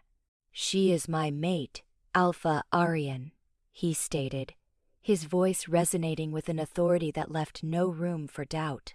"Chosen by the moon goddess herself. And she is the reborn beta of the Crescent Moon Pack. She saw the true face of the Souleaters in battle. She fought alongside my warriors, leading them to victory. She holds the proof of the proof, Goddess's will." Ariane's foot-like eyes widened slightly, her gaze snapping to me, scrutinizing me with a new intensity. The rumor of my rebirth, of the moon goddess's intervention, was clearly more than a tale to her. "Reborn?" she scoffed, but there was a flicker of uncertainty in her eyes. "A convenient miracle, Alpha." "It is no miracle, Alpha Ariane," I interjected, my voice clear and strong, stepping out from behind Ryker, meeting her gaze with an unwavering resolve. "It is a divine decree. I was Lyra, the beta of the Crescent Moon. Your kin and mine fought side by side against the Shadow Fang. Before their fall, I remember your warrior, Kale, who fought with such courage. I saw him fall." My words, referencing shared history, a common enemy, struck a chord. Her eyes softened almost imperceptibly. "And then," I continued, "I fell to Alpha Ryker's claws. My last breath was a desperate gasp of hatred. But the moon goddess brought me back. She bound me to him, to my killer, as his mate." I extended my hand, palm up, towards her, and willed the subtle luminescence of the goddess's blessing to appear around my chest, a faint, ethereal glow, visible even in the daylight. "This is her mark. This is her will. She demands unity against a darkness that threatens to consume us all. The Souleaters are real, Alpha Ariane. They are not mere wolves. They are a blight upon the spirit. They attacked the moon altar. We fought them, Ryker and I, together, and we saw their unnatural evil." Ariane stared at the faint glow around my chest, her flint-like eyes wide with a mixture of disbelief and profound respect. The moon goddess's mark was unmistakable. Her wolf, deep within her, acknowledged the divine power. The weight of her pack's history, the memory of her fallen kin, warred with the undeniable proof of the goddess's intervention and the chilling new threat. She looked at Ryker, then back at me, her expression a complex mixture of resentment, awe, and grudging acceptance. "The moon goddess works in mysterious ways," she finally murmured, her voice stripped of its earlier venom. "To bind the killer to the reborn victim, a harsh lesson in unity." She paused, then looked at me, a flicker of something akin to empathy in her eyes. "So, You ask for an alliance, not just as mates, but as a united force against this darkness. We ask for your consideration, Alpha Ariane, I corrected, my gaze steady. For the protection of all wolfkind, this threat transcends our ancient feuds. It is a spiritual rot that will consume us all if we do not stand together. Ryker may have been my enemy, but he is also my mate, and now my partner in facing this new, terrifying darkness. The goddess demands it. Survival demands it. Ariane remained silent for a long moment, her eyes fixed on the faint luminescence of the mate bond. Then slowly, deliberately, she looked at Ryker. The tension in the air crackled, but there was a subtle shift, a softening around the edges of her formidable presence. The proof was undeniable. The threat was real. And the impossible bond, witnessed by all, was the divine catalyst for a unity none had ever foreseen. The first step towards an unlikely alliance had been taken, a fragile bridge built between old enemies, by the hand of a reborn mate. The initial breakthrough with Alpha Ariane of the Iron Claw Pack was a precarious victory. Her agreement to even consider an alliance was a testament to the undeniable proof of the moon goddess's mark upon me, rather than any trust in Ryker. The tension in her den during our subsequent discussions was palpable, a constant hum of barely suppressed hostility that threatened to erupt at any moment. Ariane, a formidable leader with a pragmatic mind, demanded tangible evidence of the Souleaters' threat. Ryker, with my input, provided detailed accounts of the Moonaltar battle, describing the unnatural savagery of the corrupted wolves, their empty eyes, and the chilling scent of their decay. He also presented scouting reports from his patrols, detailing strange occurrences on the borders of other packs. Unexplained disappearances, sudden outbreaks of internal strife, and the lingering, sickening scent of corruption that confirmed the Souleaters' presence. I, in turn, spoke of my rebirth, the power infused within me, and the unique connection of the mate bond. I described how it amplified our senses and coordination in battle, making us a formidable, unified force against the Souleaters. It was agonizing to reveal such intimate details, to lay bare the truth of my forced connection to Ryker, but it was a necessary sacrifice. I felt Ryker's silent support through the bond, a steady presence that helped me push through my discomfort. Alpha Ariane listened intently, her flint-like eyes never leaving me, dissecting every word, every nuance. She was a shrewd strategist, not easily swayed by emotion or mysticism alone. Her questions were sharp, precise, probing the tactical implications of this alliance, the logistical challenges, and the potential for betrayal. "And how do I know this isn't a ploy, Ryker?" she challenged one evening, her voice low, dangerous, as we sat around a crackling fire in her den. "A way to weaken my pack, to absorb us, just as you did the crescent moon." Her gaze snapped to me, a flicker of accusation in her eyes. "And how do I know she isn't simply a pawn in your game, a tool to garner sympathy?" My wolf bristled at the accusation. I opened my mouth to retort, but Ryker, surprisingly, spoke first, his voice calm, resolute. "Alpha Ariane," he stated, his amber eyes unwavering. "I carry the burden of my past actions. I do not seek to absolve myself, but the threat of the Souleaters is real. It is an existential threat to all wolfkind, and if I betray this alliance, if I use this sacred bond, this divine decree, for personal gain, then the moon goddess herself will curse me, and every wolf, including your own, will perish under the blight of the Souleaters. Is that a risk I, as Alpha, would take with my own pack's survival?" He looked at me, then back at her. "Lia, here is the living embodiment of the goddess's will. She hates me. She has every right to. Yet, she fights alongside me for a cause greater than her vengeance. If that is not proof of the gravity of the situation, don't know what is." His words, humble yet powerful, resonated with a truth that even Ariane couldn't deny. He was willing to stake his soul, his pack's future, on this alliance. The logic of survival, coupled with the undeniable divine intervention, was a compelling argument. After a long, tense silence, Ariane finally relented. "Very well," she said, her voice heavy with reluctant acceptance. "The Iron Claw Pack will consider this alliance. We will send scouts to verify your claims of Souleater activity. If your reports are accurate, if the danger is as dire as you say, then we will stand with you. But understand, Ryker, my pack will fight as equals. There will be no absorption, no subservience. This is a temporary alliance, forged in necessity, for a common enemy. And if you betray it, my wrath will be swift and absolute." Ryker bowed his head slightly, a gesture of respect. "Agreed, Alpha Ariane. Equals in this fight.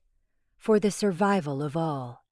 The journey back to the Shadow Fang territory felt different. The mate bond between Ryker and me was no longer just a source of conflict.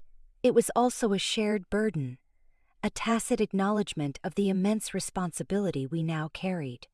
The first reluctant step towards unity had been taken, but many more bridges needed to be built.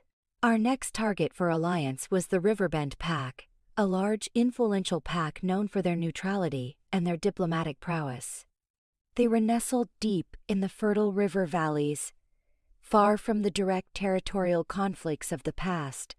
Their alpha, a wise and cautious she-wolf named Lyra, was known for her thoughtful leadership and her deep reverence for ancient traditions. "The Riverbend Pack is hesitant to involve themselves in disputes," Ryker explained to me as we approached their territory days later. "They prioritize peace and the well-being of their own. Their ties to the moon goddess are strong. Your story, your rebirth, will be crucial there. You must appeal to their sense of spiritual duty, to the sanctity of the balance." The scent of lush vegetation, damp earth, and the faint, sweet smell of river water filled the air as we entered Riverbend territory. Their sentries, less aggressive than the Iron Claw, but no less vigilant, greeted us with wary formality. Alpha Lyra, a dignified wolf with elegant gray fur and intelligent, serene blue eyes, received us in her ceremonial den, a beautiful structure woven from living trees. She listened patiently as Ryker explained the threat of the Souleaters, his voice grave, his demeanor respectful. Then it was my turn. I spoke of my past life as Lyra of the Crescent Moon, of my death and miraculous rebirth, of the moon goddess's direct intervention, and the impossible bond that tied me to Ryker. I described the chilling reality of the Souleaters, their empty eyes, their corrupted spirits, their threat to the moon altar and the very essence of wolfkind. I emphasized the prophecy, the goddess's demand for unity, and the sacred nature of our bond as the catalyst for fighting this new darkness. As I spoke, I allowed the faint luminescence of the goddess's mark to shimmer around my chest, a silent, undeniable testament to the truth of my words. Alpha Lyra watched me with an intense, unwavering gaze, her blue eyes filled with a deep, ancient understanding. She was a spiritual leader as much as a tactical one, and the divine nature of my plight resonated deeply with her. When I finished, a profound silence filled the den. Alpha Lyra closed her eyes, her head bowed in contemplation. The mate bond between Ryker and me pulsed, a steady, warm beat of shared apprehension. Finally, she opened her eyes, her gaze meeting mine. "Child of the goddess," she murmured, her voice soft, but imbued with immense authority. Your story is a testament to the moon's profound wisdom. To be reborn, to be bound to your killer, it is a harsh lesson indeed, but a powerful one. She looked at Ryker. Alpha Ryker, your past actions have caused much sorrow, but the hand of the goddess is clear in this. A new darkness rises, one that preys on the very soul, and if she commands unity through this impossible bond, then who are we? We to defy her? She turned back to me, her blue eyes holding a deep compassion.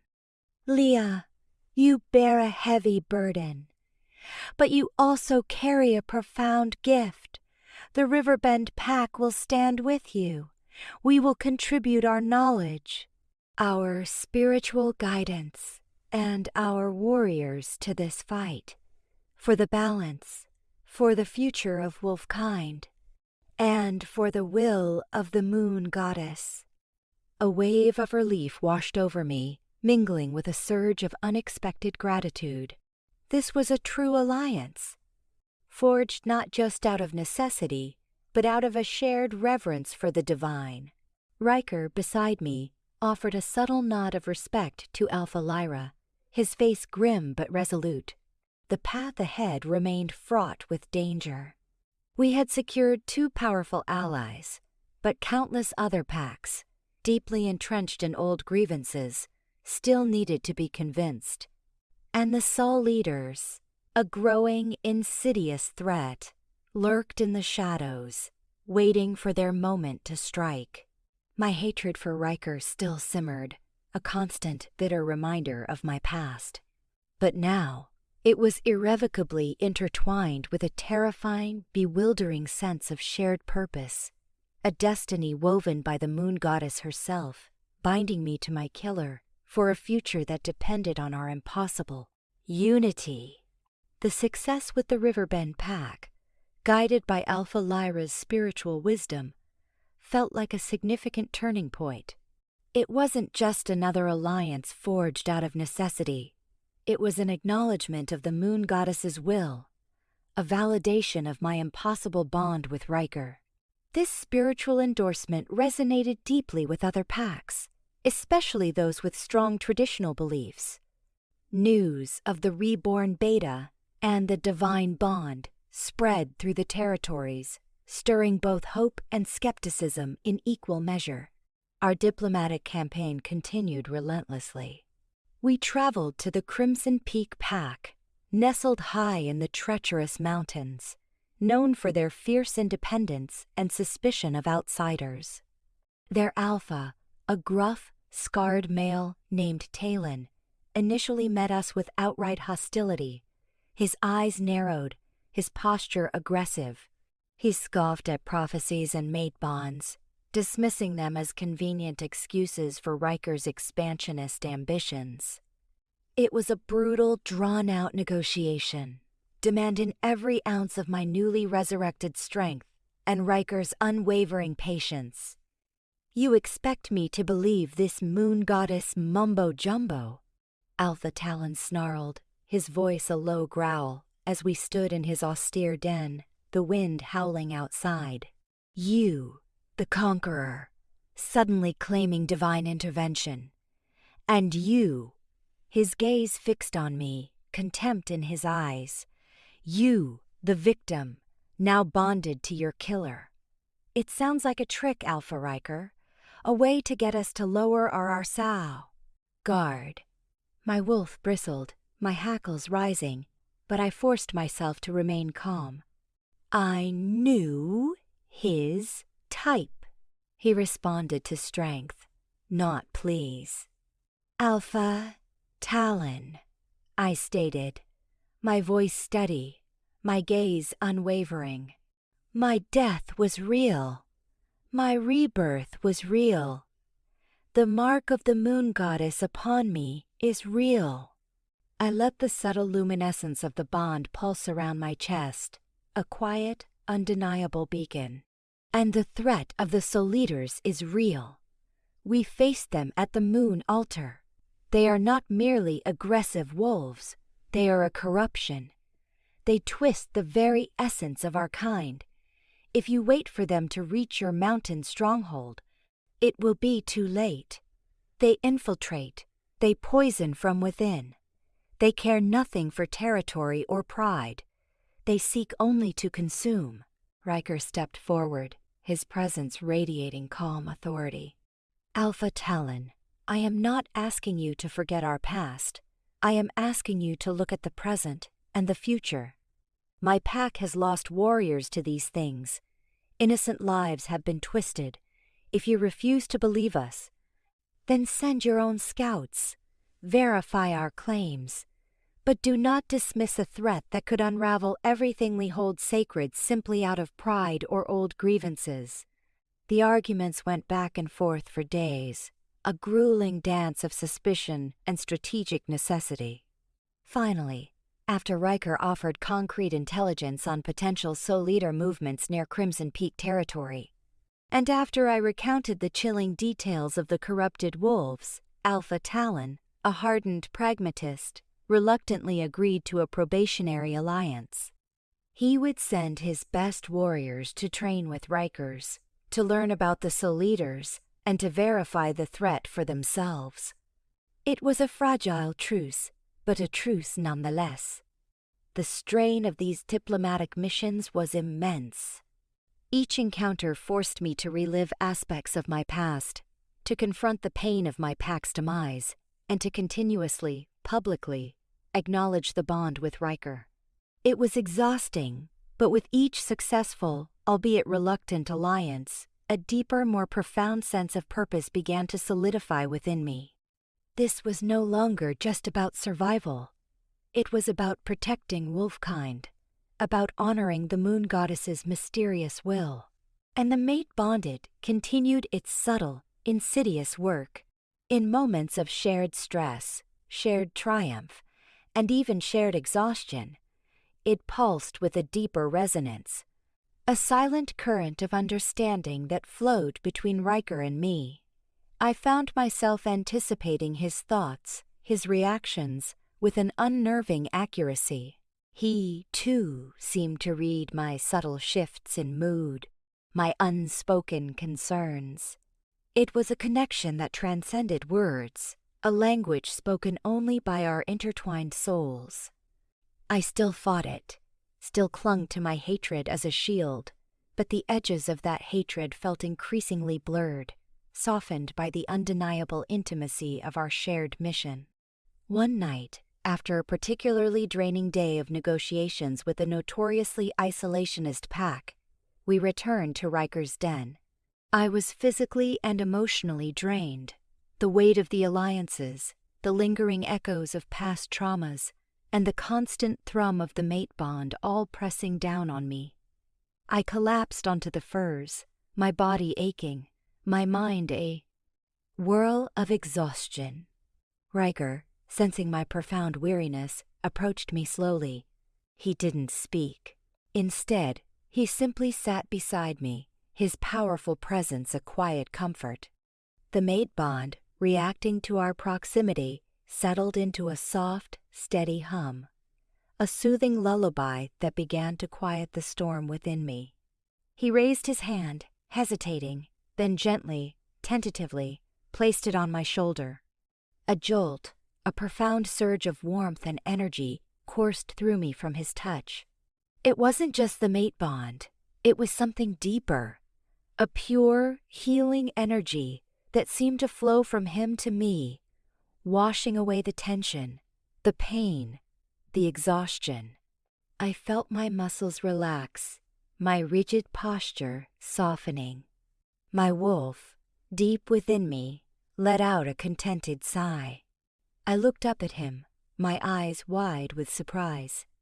His amber eyes, usually filled with a fierce intensity, were now soft, compassionate, a mirror of the peace he was radiating. He was not just touching me, he was healing me, soothing the spiritual and emotional wounds that lingered from my past. The mate bond, now a warm, enveloping cocoon, pulled me closer, inviting a level of intimacy I had fought tooth and nail to resist. What was that? I whispered, my voice thick with emotion, confused by the profound relief his touch had brought. Ryker's voice was low, gentle. The bond, Lia. It's not just about attraction or procreation. It's about balance, about healing. It amplifies our strengths, yes, but it also allows us to share our burdens, to heal each other. You were exhausted, and my wolf eye felt your pain. He hesitated, then continued, his voice a soft murmur. When we fought the Souleaters, the bond amplified our combat prowess. Now, it amplifies our shared peace. It's a complete connection. He was right. It was a complete connection. A terrifying, beautiful, maddening truth. For the first time, I didn't pull away from his touch. I allowed myself to lean into it, to absorb the healing warmth that flowed from him. The hatred, a stubborn ember in my heart, felt distant, almost foreign. In its place, a profound sense of weary peace settled over me, a fragile, unsettling comfort in the presence of the man who had once been my killer, and was now, inexplicably, my healer, my partner, and undeniably, my mate. The journey towards unity was slowly, painfully, transforming from a forced alliance into something far more profound, something that defied all logic and threatened to unravel the very fabric of my vengeance. The brief, unexpected moment of healing in Ryker's den, the raw comfort of his touch, sent ripples through the foundations of my carefully constructed resistance. The mate bond, previously a torment of conflicting urges, now revealed a deeper, more profound capability, a shared wellspring of solace, a mutual balm for weariness. It was a dangerous revelation, for it chipped away at the very core of my hatred, threatening to expose a vulnerability I was not yet ready to acknowledge. Our diplomatic efforts continued, fueled by the mounting evidence of Souleater activity. Reports from various packs confirmed Ryker's warnings. Whispers of corrupted wolves, strange omens, and unexplained disappearances. The network of alliances slowly solidified, fragile but determined. The Iron Claw, the River Bend, the Crimson Peak, and several smaller, less influential packs all agreed to pool resources, to share intelligence, and to send warriors to a central training camp established in a neutral valley. It was a monumental undertaking, an unprecedented unity among historically disparate and often warring factions. I, often by Ryker's side, played a crucial role in these negotiations. My status as the Reborn Beta, the moon goddess's chosen, opened doors that would otherwise remain firmly shut to the Shadow Fang Alpha. I spoke of my direct experience with the Souleaters, detailing their chilling characteristics, their methods of attack, and the profound danger they pose to all wolfkind. My raw honesty, my palpable sense of urgency, coupled with the subtle, undeniable shimmer of the goddess's blessing, slowly eroded skepticism and replaced it with a shared sense of dread and determination. During these arduous journeys and tense discussions, the mate bond between Ryker and me continued to evolve. It was no longer just a physical pull, but a profound emotional and spiritual connection. I found myself instinctively anticipating his tactical assessments, understanding the unspoken weight of his leadership, sensing the moments when his resolve wavered under the immense pressure of uniting so many disparate forces. And he, in turn, became acutely attuned to my emotional state, offering silent comfort during moments of exhaustion or lingering grief, his presence a steady anchor in the swirling chaos of our new reality. The hatred, once a roaring inferno, had dimmed to a persistent ache, a ghost of a feeling that occasionally resurfaced, but no longer consumed me. One afternoon, as we overlooked the bustling training camp where warriors from various allied packs mingled, some with wary glances, others with a burgeoning sense of camaraderie, Ryker turned to me. His face was grim, his eyes holding a haunted look. "Lia," he said, his voice low. "I received a report this morning from one of our long-range scouts. There's been a confirmed Souleater infiltration, not a skirmish this time, a complete takeover." My blood ran cold. "Which pack?" I demanded, a terrible premonition coiling in my gut. He hesitated, his gaze fixed on the distant mountains, his jaw clenched. "The Sunstone Pack, to the far north.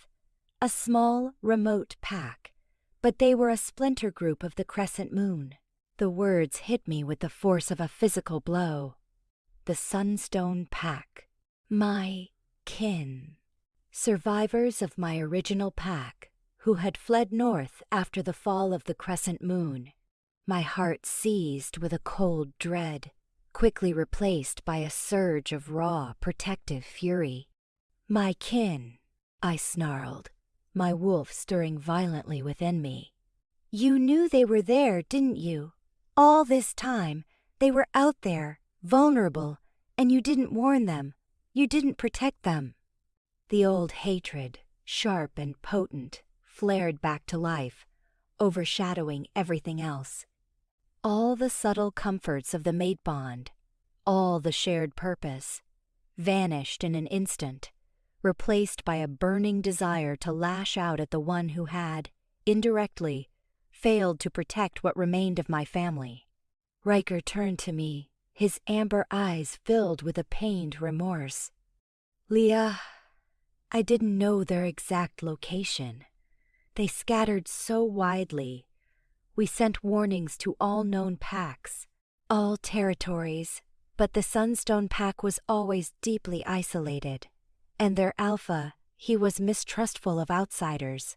They might not have received or heeded our messages in time." He reached for me, a plea in his eyes, but I recoiled, my body rigid with renewed animosity. "Don't touch me," I hissed, the mate bond screaming in protest at my rejection. "First my pack, then my life, and now what remains of my kin. This is on you, Ryker. Your war, your expansion, it scattered us. It left us vulnerable to this very darkness." His face contorted, a profound anguish etched into his features. "I know, Lia, I know. I carry that burden every single day. The consequences of my past actions, they haunt me. But this isn't the time for blame. We need to act, now. If the Souleaters have taken over the Sunstone Pack, then they have corrupted them. They will be stronger, their numbers bolstered, and they will have gained access to whatever spiritual significance the Sunstone Pack held." "Then we go," I declared, my voice trembling with suppressed fury and desperate urgency. "We go to the Sunstone Pack. We fight them. We reclaim what they have defiled. And we save whoever can be saved."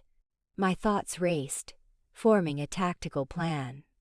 "Gather the swiftest warriors. No hesitation, no mercy. We move at dawn." Ryker nodded, his gaze unwavering, understanding the depth of my anguish and the ferocity of my resolve. "Agreed. We move at dawn. And we will reclaim them, Lia, whatever it takes. This time we will fight side by side, not as enemies but as partners. For your kin, for the moon goddess's will."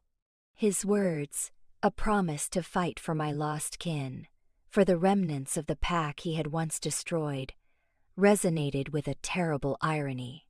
The mate bond, a constant, undeniable presence, now throbbed with a terrifying intensity, a complex mix of shared urgency, unspoken understanding, and the lingering, bitter taste of past wounds. The fragile peace we had built, the subtle softening of my hatred, had been shattered by the terrible news. My vengeance, though muted, still lay dormant, a silent threat. But for now, it was overshadowed by a far more potent drive, the desperate need to reclaim my kin, to save what little remained of my past, even if it meant fighting beside the very wolf who had ended it all. The journey to the Sunstone Pack would be more than a battle. It would be a confrontation with my own unresolved grief, a test of our impossible bond under the crushing weight of a shared, devastating loss. The journey to the Sunstone Pack's territory was a blur of grim determination. We traveled at a relentless pace, a spearhead of the newly forged alliance, Ryker, myself, and a hand-picked vanguard of his swiftest and most powerful Shadow Fang warriors, augmented by a few select members from the Iron Claw and Riverbend packs. The mood was somber, charged with a desperate urgency. My wolf, raw with a mix of grief and fury, drove my physical form with an almost unnatural endurance. Each mile brought us closer to the unknown fate of my kin, to the horrifying reality of the Souleaters' corruption. The mate bond with Ryker, instead of offering comfort, became a conduit for my surging emotions. He felt my profound anguish, my burning desire for retribution, and the deep, silent ache for my lost family. I, in turn, felt his own grim resolve, his unspoken guilt, and a powerful, unwavering commitment to this mission. It was a shared torment, an acute awareness of each other's internal landscape, a constant reminder of our inextricably linked destinies. As we neared the Sunstone territory, the pervasive stench of Souleater corruption grew stronger, a foul, metallic sweetness that made my hackles rise and my stomach churn. It was overlaid with the faint, familiar scent of the Sunstone Pack, a scent that carried echoes of my own Crescent Moon kin, now perverted and twisted. My heart hammered against my ribs, a painful thrum. We stopped at the edge of a ridge overlooking the Sunstone Pack's main encampment. What I saw sent a cold wave of horror through me, chilling me to the bone. The once vibrant, well-maintained den sites were now dilapidated, overgrown. A chilling silence hung over the entire area, devoid of the usual sounds of pack life, the playful yips of pups, the rhythmic sounds of training, the murmuring of conversations. And then I saw them. Not the living, breathing wolves of the Sunstone Pack I remembered, but twisted, grotesque parodies. Souleaters. They moved with a jerky, unnatural gait, their fur dull and matted, their eyes glowing with that familiar, malevolent emptiness. They were patrolling the perimeter, standing guard over a chilling stillness. The scale of the corruption was vast. The entire pack had been infected, turned into an army of hollowed-out husks. A guttural growl escaped my throat, raw and anguished. My kin, corrupted, turned into these abominations. The sight was a dagger to my heart, twisting the last remnants of my old life into a macabre mockery. The hatred for Ryker, momentarily overshadowed by this horror, flared anew, a bitter, consuming flame. This was his legacy, his war. Ryker, beside me, shifted to his wolf form, his powerful silver-gray frame tensing, his amber eyes blazing with a grim fury. He, too, seemed to register the profound devastation, the complete corruption of an entire pack. The mate bond between us pulsed with a shared wave of shock and rage. "This is worse than we imagined," he transmitted through the bond, his mental voice tight with barely suppressed anger. "They've absorbed the entire pack. There's no trace of their former selves. They are completely consumed." Then we put them down, I snarled back, my own mental voice sharp with vengeful fury. We end their suffering, and we reclaim what they have defiled. My focus narrowed, every instinct screaming for battle, for purification. Ryker nodded, a silent acknowledgement of the grim necessity. He turned to his vanguard, shifting back to human form, his face grim but resolute. "They are all corrupted," he announced, his voice low, heavy with sorrow, yet firm. "There are no survivors to save, only the blight to purge. This will be a fight to purify, not to rescue. Show no hesitation, no mercy. We cleanse this land." The warriors, their faces grim, nodded in grim understanding. They had seen the corrupted forms. They knew the terrible truth. Ryker turned to me. "Lia, your senses are keenest. Can you detect a source? A central point of the corruption?" I closed my eyes, focusing, allowing my heightened senses to penetrate the chilling aura of the Souleaters.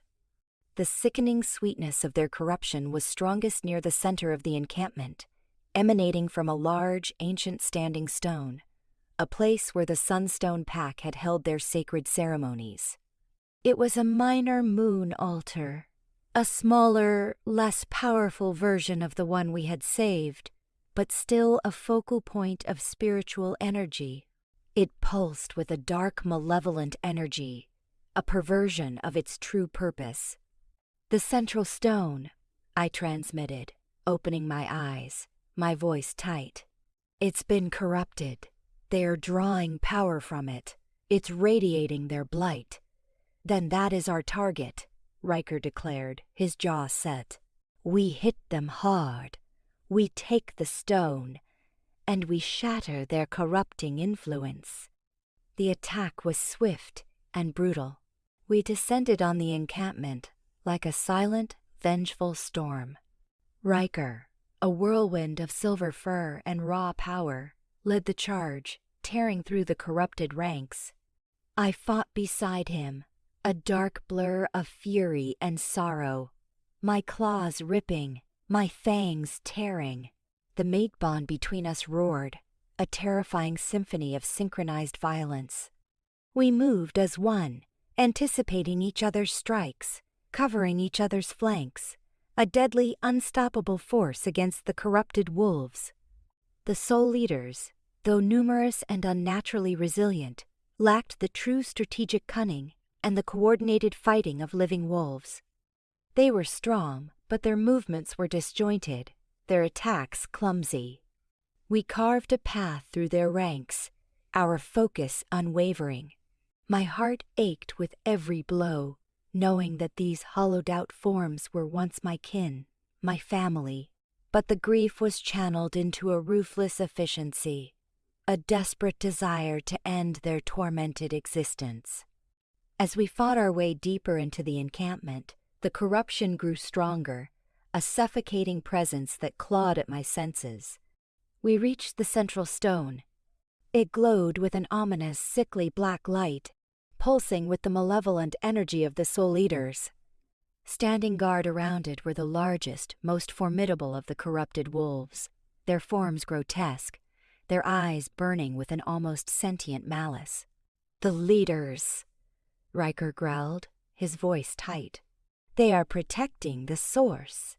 We plunged into the final, desperate struggle. These Souleaters were stronger, more cunning than the others, clearly drawing more power from the corrupted stone. The fight was savage, raw, pushing us to our limits. My body screamed in protest, but my wolf, driven by grief and vengeance, refused to yield. One particularly massive Souleater, its body bloated and grotesque, lunged at Ryker, its corrupted claws aiming for his throat. He parried the blow, but the Souleater's unnatural strength knocked him off balance. Before I could react, it sprang, its fangs bared for his jugular. A primal scream ripped from my throat. Without thinking, I threw myself forward, intercepting the attack. The Souleaters' fangs ripped into my shoulder, a searing pain, but I clamped my jaws around its neck, shaking it with furious power, the desperate desire to protect him overwhelming all else. The bond flared, a blinding flash of white-hot energy, connecting our pain, our fury, our shared desperation. Ryker, recovering instantly, let out a roar of rage. He tore into the Souleater, his fangs finding its heart, ripping it to shreds. The corrupted wolf dissolved into a black mist, leaving me reeling, my shoulder bleeding, the ghost of its malice lingering in the air. He immediately shifted to human form, his face etched with agony, his amber eyes wide with fear and remorse. "Lia!" he gasped, kneeling beside me, his hands reaching for my wounded shoulder. "You saved me! You were hurt!" The pain was searing, a hot, throbbing ache, but beneath it, another sensation pulsed. The intense, overwhelming surge of the mate bond, filled with his raw concern, his profound gratitude, his undeniable love. In that moment, surrounded by the remnants of the fallen Sunstone pack, the very kin I was grieving, and still seething with the bitter residue of hatred, a terrifying realization bloomed in my heart. I had sacrificed myself for him. I had protected my killer. And in that desperate act, a deep, undeniable affection, a protective instinct that defied all logic, had surged to the forefront, shattering the last vestiges of my self-imposed emotional walls. My vengeance felt hollow, utterly meaningless, compared to the overwhelming urge to keep him safe. The bond, the goddess's cruel trick, had finally, undeniably, woven its way into the deepest chambers of my heart, and I was terrified. The pain in my shoulder was a sharp, persistent throb, a brutal reminder of the Souleater's fangs and my instinctive, horrifying act of protection. Ryker's face was etched with raw anguish as he knelt beside me, his hands hovering over the wound, his amber eyes filled with a desperate remorse that mirrored the turmoil in my own heart. The mate bond, previously a confusing mix of pulls and pushes, now throbbed with a singular, overwhelming current. His profound concern, his absolute devotion, and an undeniable echo of the terrifying affection that had surged within me. Around us, the battle was winding down. The remaining Souleaters, leaderless and deprived of the corrupting energy from the main stone, were easily dispatched by Ryker's warriors. The air, though still heavy with the sickly scent of blight, slowly began to clear, replaced by the damp, earthy smell of the forest and the metallic tang of fresh blood. "Lia," Ryker whispered, his voice hoarse with emotion. "Let me heal it. The bondy, it will help." He reached out, his powerful hands, which had once ended my life, now trembling as they hovered over my wounded shoulder.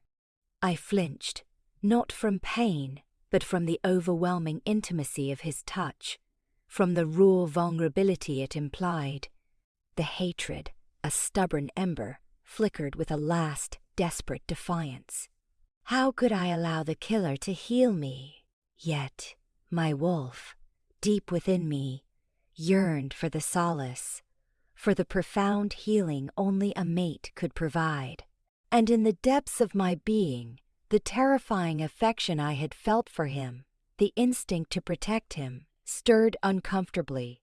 "No," I rasped, pushing his hands away weakly.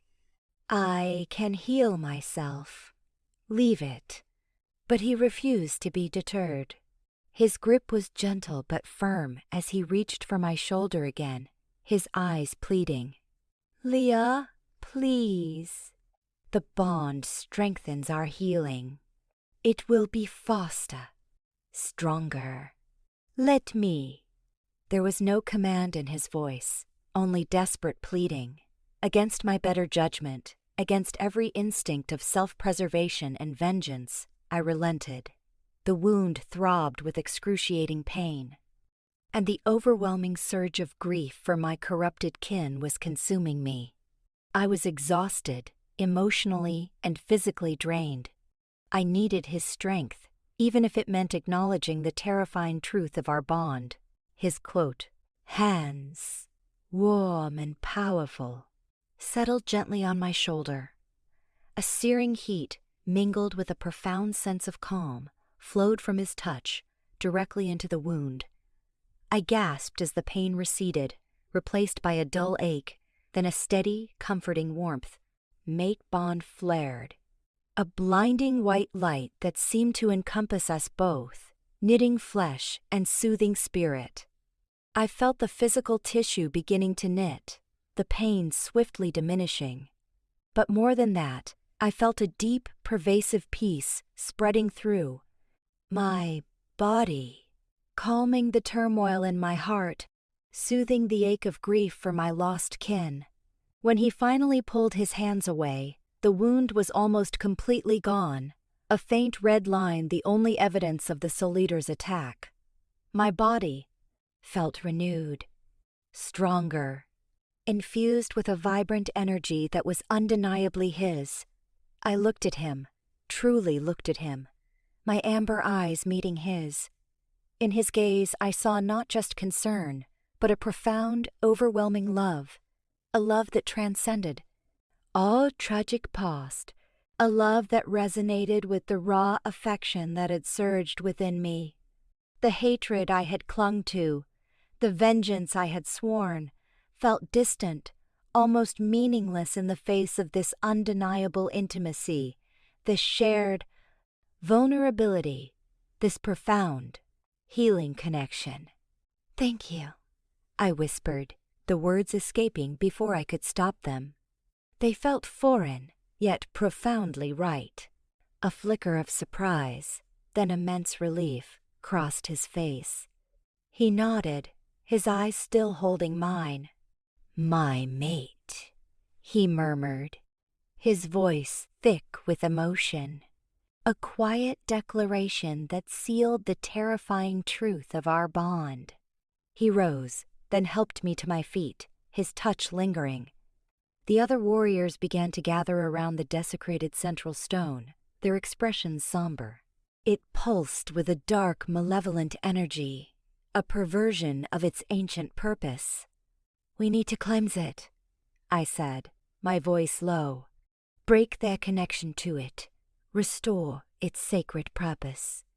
Ryker nodded.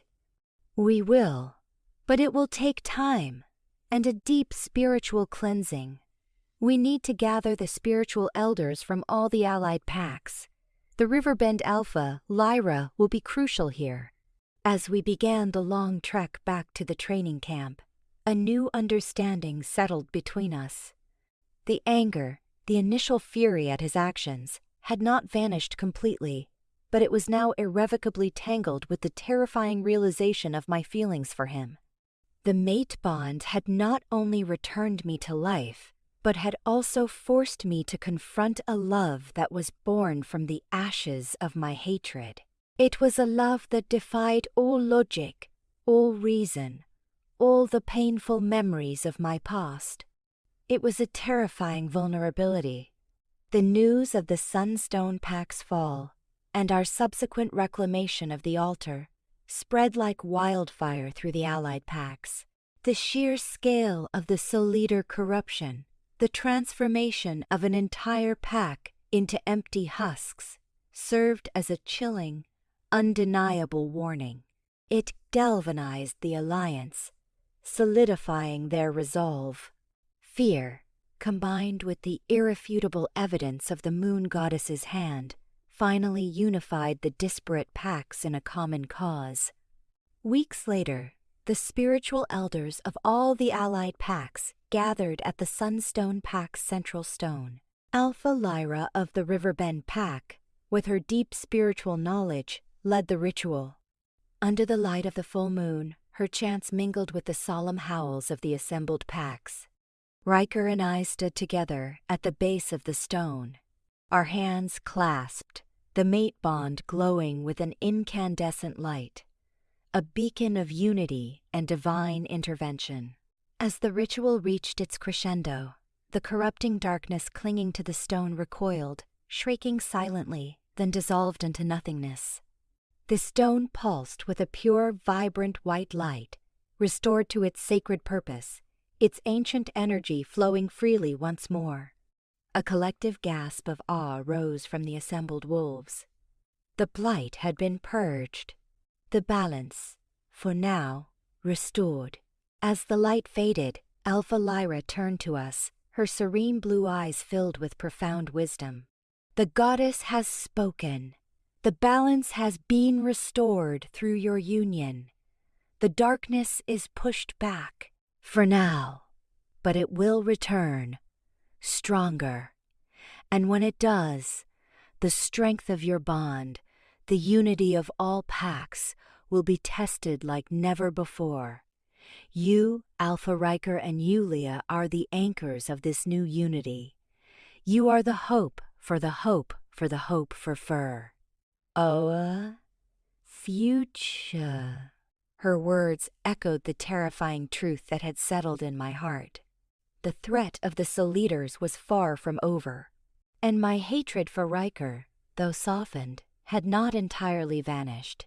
But now it coexisted with a burgeoning, undeniable love, a love born from shared trauma, shared purpose, and the undeniable will of the moon goddess. I was bound to my killer, not just by fate, but by a choice I had instinctively made in the heat of battle. The path ahead was uncertain, fraught with danger, but I would face it, not just for the packs, not just for the goddess, but for the complex, terrifying, undeniable love that now tethered me to the very wolf who had ended my life, and then, miraculously, reborn me. Our true journey, as mates and as leaders of an unprecedented alliance, had truly just begun.